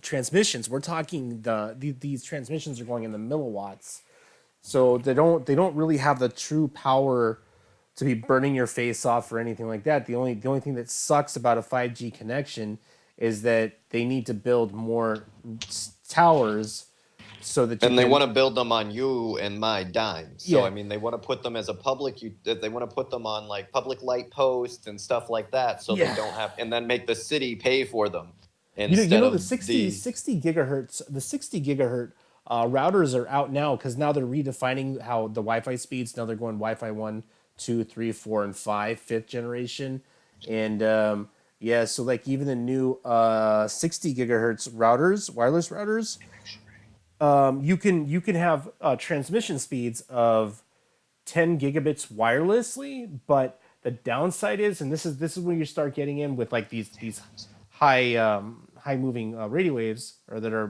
moving around at a high cycle, is 60 gigahertz. It won't pass through paper. So you know what I'm saying. So like when people are telling me that they're worried about the 5G and this and that, I'm not really worried about it. I guess we could get some conspiracy guys on here that can try and spin the narrative the other direction, but I really don't see The the numbers dangers. don't match They out, don't. is what Yeah. we're saying here. Mhm. Like they're just not in the right ranges to do the things that they're saying about. Now, that doesn't mean that there might not be other effects, right? That's the problem with with putting out a technology before you Well, I'm know pretty anything sure. Yeah, about it. if But we it's juiced and we maxed out the power, of course. But the FCC is so regulates a lot of those frequencies. They don't have the correct power to be producing dangerous results. In fact, your home router at 2.6 gigahertz and the new 5.5 gigahertz, those have the power to go down your street and then some with the additions of what's known as they call it's like almost like an infinity symbol, but they're shaped like two squares that are right next to each other, and it amplifies your Wi-Fi signal by like 100-fold, and the regulator on your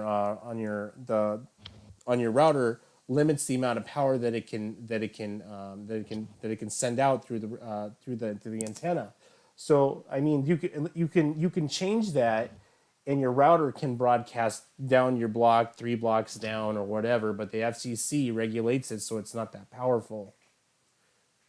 yeah, I think they top out at 17 Milliwatts is. decibels. Yeah, decibels, I think, is what it's rated in. Well, yeah, and you can always you can there's a website called WWRT. You can install it in any Linksys router. You can max out your own fucking router, get more power, boost the amperage, boost the wattage. Just All. make sure you know the rules within your state. Yeah, well, Really. the worst thing that's gonna happen is that your neighbor's gonna be pissed because they can't transmit on any signal because you're probably using all of the 11 channels on 2.4 gigahertz. So Sorry, nothing I can do. yeah. I mean, how many devices is that when you run out of that many IPs? Well, Is there really that actually, we many? did run out of IPs. There was only 16.5 million IP version 4 IPs. Yeah. With the adoption of CIDR and all that stuff and private IP, there was a lot of dumb shit that had happened, and to the point where we had to use IP version 6 just to keep on giving everything IPs. But IP version 4, we're seeing the last days of it in its usage, because things will be switching over to IP version 6 once all of the public IP version 4s are all bought out. Now they pretty much are in essence, but you can you can recycle an IP in a domain, but eventually a lot of them will only be IP version 6 in the 10, 20 years from now. Yeah, I mean, I don't think it's even going to be that long, to be honest. I mean, A lot of things. You don't normally have the choice even now, whether you want to, which IP version you want to use. Well, you do it in a sense. You can tell your router to shut off IP version 6 packets. A good decent one will do it. Yeah. All right. Oh shit, we lost some people. Oh no, that's fine. And there's a lot to go over, digest in some of these shows sometimes. No, only Prostasia had to leave. I mean, it was late. He will return later, and he also suggested another possible guest. He knows from the EFF, and he will invite her to this Discord server so she can come on maybe like next week or 2 weeks. Excellent. Yeah, and we do have some guests from Syria coming up as soon as we get that sorted. So hopefully we can have that in the next few weeks too. If not on a Thursday show, on our Sunday show. I can imagine it's not easy for them to just go on air.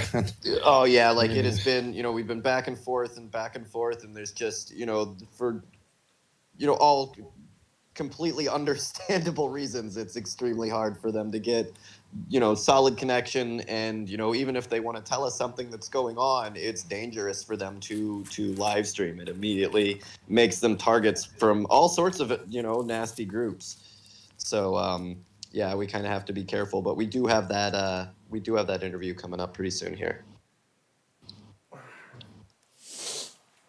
Perfect. I don't know. I get a little aggravated when some people bring up the 5G thing. It's another it's this month's or this year's. I think people get scared of conspiracy theory. I think people get scared of technologies they really don't understand. I do agree a part with it, but not with 5G specific, but just with them. They need to spend more effort into looking at how harmful all these things are to humans, because even though there is some research that says it's just like not harmful at all, there's also research that says the other thing, and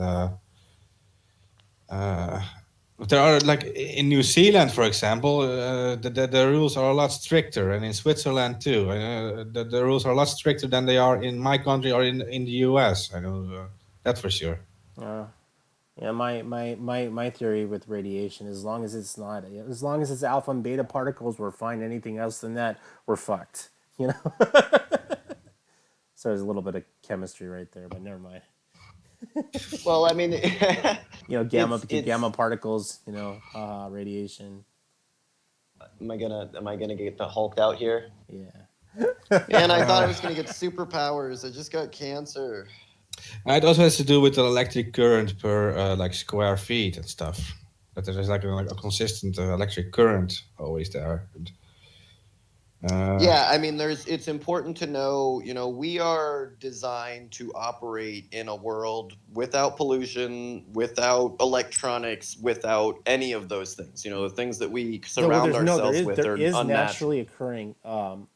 Yeah. Same with there's naturally occurring amount of arsenic, naturally occurring amount of lead, electricity, and radio waves. Yeah, and even even like actual radiation that's around you, both solar, space radiation, all of those things exist in our environment. But the world that we live in is almost completely artificial now.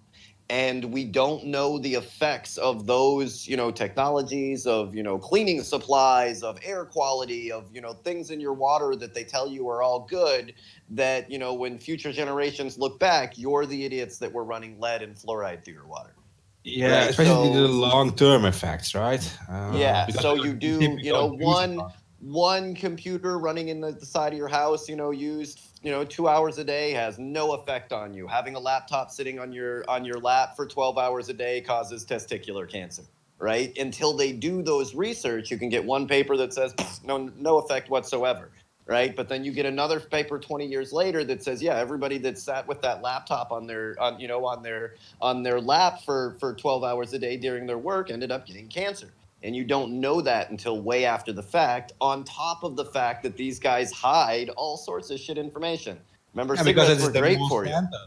It's the Monsanto story again, right? They have their own research saying the opposite thing of the other research. Yeah. Oh, It's yeah. like- Roundup is great for you. Great for you. Great for your pets. Put it No, everywhere. the best one part was when he said he would drink the Roundup, and then he says, "Really? Do you want to drink some Roundup?" He says, "No, I won't. No, I'm not. I'm not going to drink it." Yeah, I'm not fucking stupid. Yeah, so I mean, there is that, and like, you look at cigarettes, you look at, even real recently, look at fracking. They were denying fracking. Fracking chemicals caused cancer or destroyed water or caused earthquakes. They were denying that all the way till a year ago. And with big scientific names coming out and denying it, you know what I mean? They had plenty of papers posted, written from lots of people with lots of letters in front of their names denying it. But in actuality, everything they said was true. Cigarettes do cause cancer, right?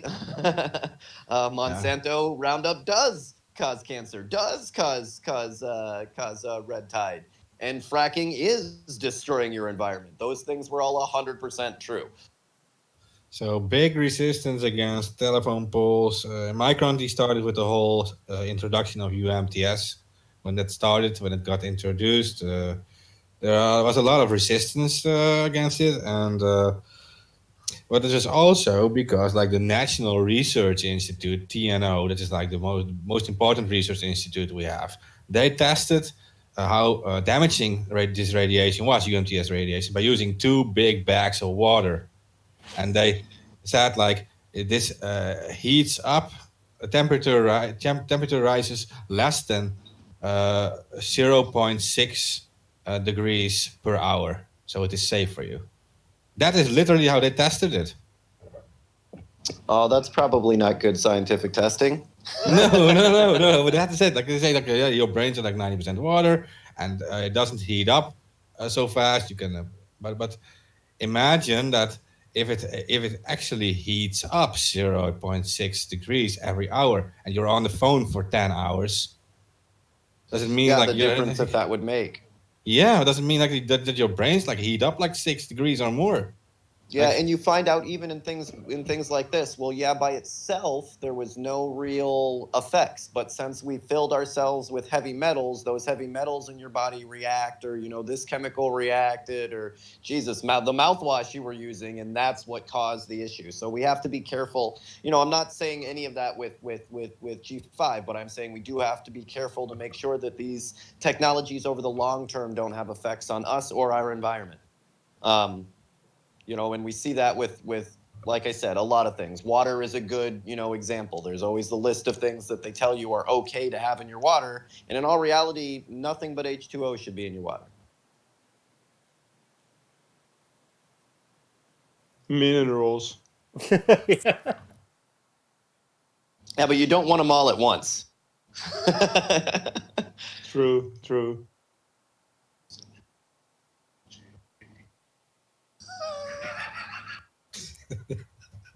I'm just sorry. I'm sorry. I'm not trying to distract us, but I am not shitting you guys when our Biden Twitter feed just suggested we follow the GOP. Figure that algorithm out. You're not being a good Democrat, Terrence. Obviously not, or either that they get it too. Like they looked through his policies and the algorithm figured out, nah, he's just a Republican. Oh, interesting. There's not much difference at the top. Yeah, not between those, very little. All right, so I mean, what else? Do we have anything real pressing that we need to make sure to get out here? Yeah, I got it. Oh, John McAfee rants. There we go. Oh yeah. All John, right. John McAfee's been drunk. He's now in Cuba. He's not in Havana, or he's not in the Bahamas.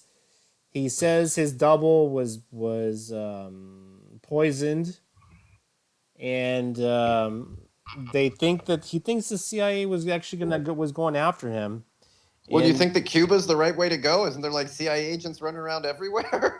Yeah, probably. He's been more drunk and high and more posts than he has been in a while, so I guess he's having a lot of fun. Yeah, I mean, I hope we can get him on the show here before they get to him. I do worry about the guy for all sorts of reasons. He probably, I was looking at his history. There's a lot going on there. We do want to have him on the show, so I'd like it to get Man, his side of it. he's on Bitcoin heaven right now. Do you see that shit?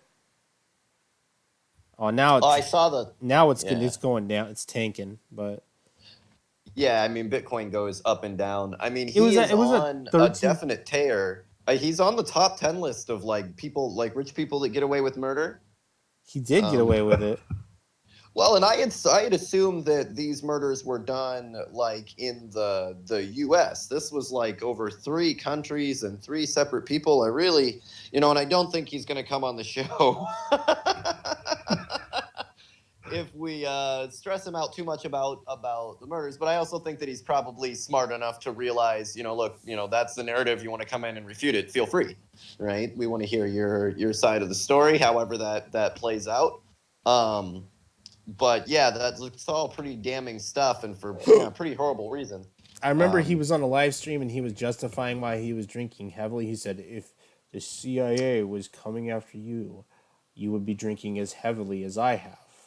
And I was like, what does that mean? Well, I mean, that's true, but I mean, the reason they're coming after you is because you kind of went on a little bit of a murder spree, brother. You owe the government. Yeah, you owe the government millions of dollars.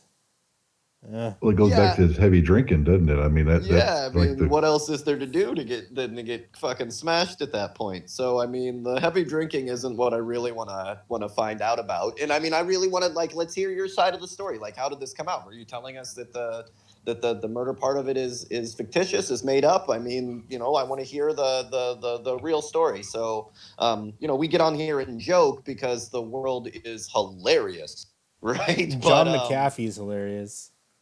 Yeah, he's definitely a character.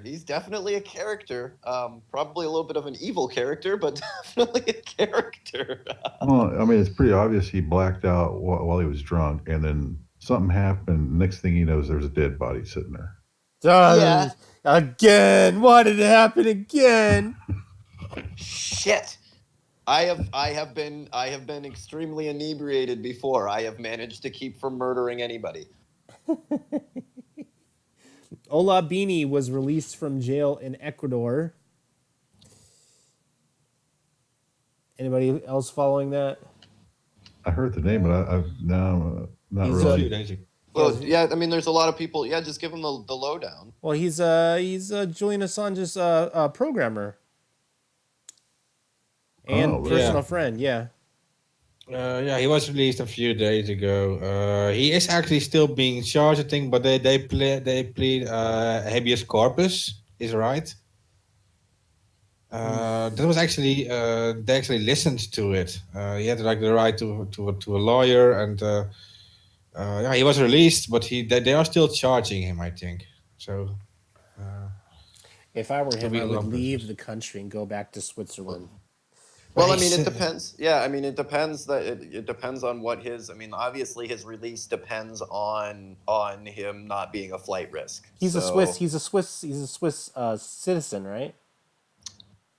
Yeah, but you're still, if you're required, the way your visas work, I don't know how it's everywhere, but if you're required by the court date to be there, that's you have to be there. However that works. Yeah, if I was leaving the country, big fat chance I'm coming back. Try and get me now, bitch. He's actually he's Swedish, right? Not Swiss, but Swiss would actually he will be a little bit more safe in Switzerland, I think. But Sweden is still for Ecuador. They would not extradite him or whatever. But I mean, that's what you would hope. He literally did not hack anybody. That's the thing, is the president of Ecuador thinks that he was hacking his stuff. Yeah, but he said in the media, Ecuador is my home. I love Ecuador. I have not done anything illegal, so I will just stay here and stuff. That's what he said. So, yeah. Yeah, I mean, all right, we'd have to look up and see the terms of his release and all of that stuff.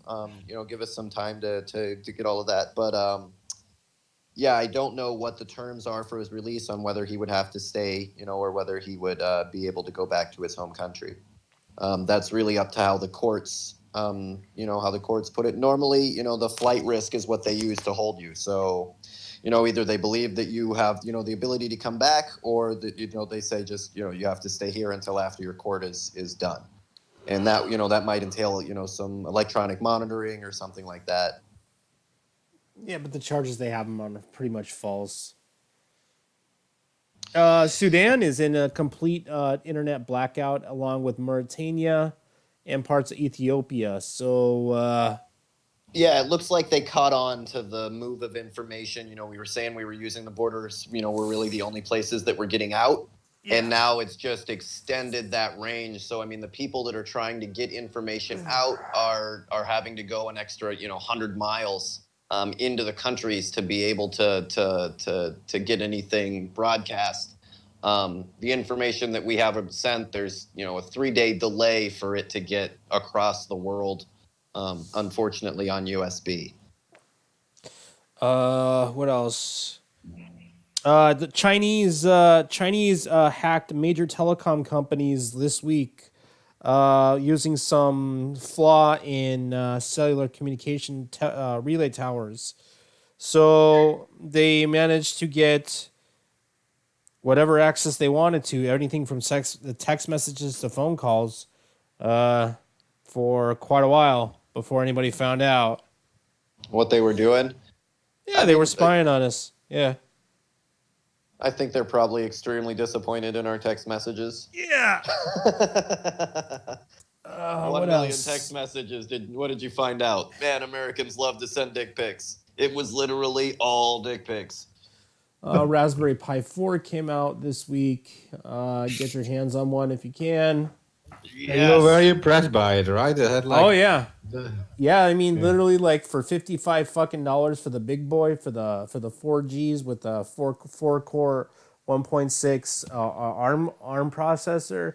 It's like it's not like it'd be it'd be like something I daily use it, but I would use it for projects, like yeah, building smart technologies with it is great. I mean, you pretty much put a computer into not even that. Like if you really wanted to and you wanted to put your resources together. Remember that project that was going around, every kid has a PC? Yeah. Well, you could literally do that for pennies on a dollar. You can give a kid a computer with the full setup and everything and the little monitor, maybe for like $100. That's not bad. Well, and I mean, if you could do it on a big enough scale, I mean, you can get these for, literally nothing, and give people the ability, especially, I think of schools. We did a lot of work in Southeast Asia, setting up computer networks in rural Vietnam and Cambodia. And when you think of what a great asset this would be to kids to be able to have access to a computer, the internet, the world. Yeah, literally. Really, really great technology, and compared to $500 a pop to on laptops or whatever, it's just a really great technology, and we could do some really amazing things with it. Oh yeah, they're cool because all you really need is, besides the peripherals, it doesn't come with the screen, but you can plug it into a TV. Your TV could be your screen, Yeah, and I mean, even, there's all sorts of, because they're so versatile, I mean, pretty much anything that's got the connector, anything that puts out, you can, with a little bit of ingenuity, you can make a screen out of just about anything, that had that display on it. So yeah, I really like the Raspberry Pis. I really like the Raspberry Pis. I showed you guys I sent you guys a picture of my little Cana kit. Yeah, I ordered a Cana kit from their headquarters in Vancouver. It should be here sometime in the middle of August. I'll let you know how the new beefy Pi 4 will go. Yeah, I'm excited to. I was thinking about putting either OWASP or even Kali on there to see how it would handle it. Yeah, just real quick, so people don't know this. so people know this is not an ad placement. That I think a Raspberry Pi sucks. Really much. You do? No, I don't know, but we're not Just making. so they make sure we're not promoting Oh. it in any of that. I'm not telling you. Like, I guess he did say go out and buy one, but he's just saying there's something fun to play with. He's not. We're not. Oh, no, we don't. We're not advertising endorsed for or any sponsored company by him, whatsoever. no. That No. don't consider that an endorsement. I think that he's right in bringing that to light there. We're talking about just an enjoyment of playing with the technology and what the microcomputers can really do. Well, yeah, you can get 10 of them just a toy. together. You can get a cluster. You can get like 10 of them together, and build some custom scripts, and have each all 4 or all 10 of them act as one computer. It's a little more complicated than that once you start getting into who's processing what. But you can do that through another script to regulate that. But you can Distributed computing is my love in life. Yeah, so you can do some pretty powerful things for pretty goddamn cheap, and we only have 3 minutes. Oh, no, but I think it was important to say we are not endorsing any product whatsoever. But they can feel free to send them to us. That's fine. Why do you think they suck, Martin? What? Why do you think they suck, Mark? I don't know. I just hate computers and stuff. All this fucking technology. So we're kind of running down the last couple of minutes of the show here. Make sure to catch. Are we having a show on Sunday? I don't know. I don't know. Okay, so I mean that is our kind of bonus day. So make sure we'll have our normal Thursday show as it sits now, and probably another real cool guest. So as always, I'm super excited for that. Yeah. Should I roll out with the credits? No, I think we got a couple of things we got to say here. Spay and neuter all politicians. Sharing is caring. Yeah, make sure to share this out. Share the links. Share our web pages. Not just us, but anybody that's sharing the truth.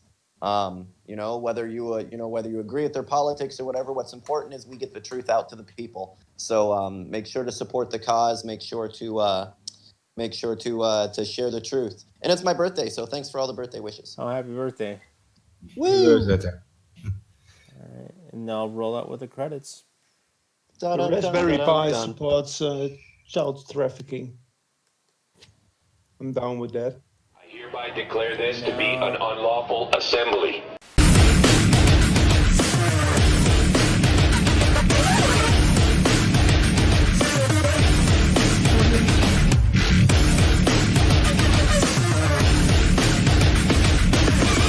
I order all those assembled to immediately disperse.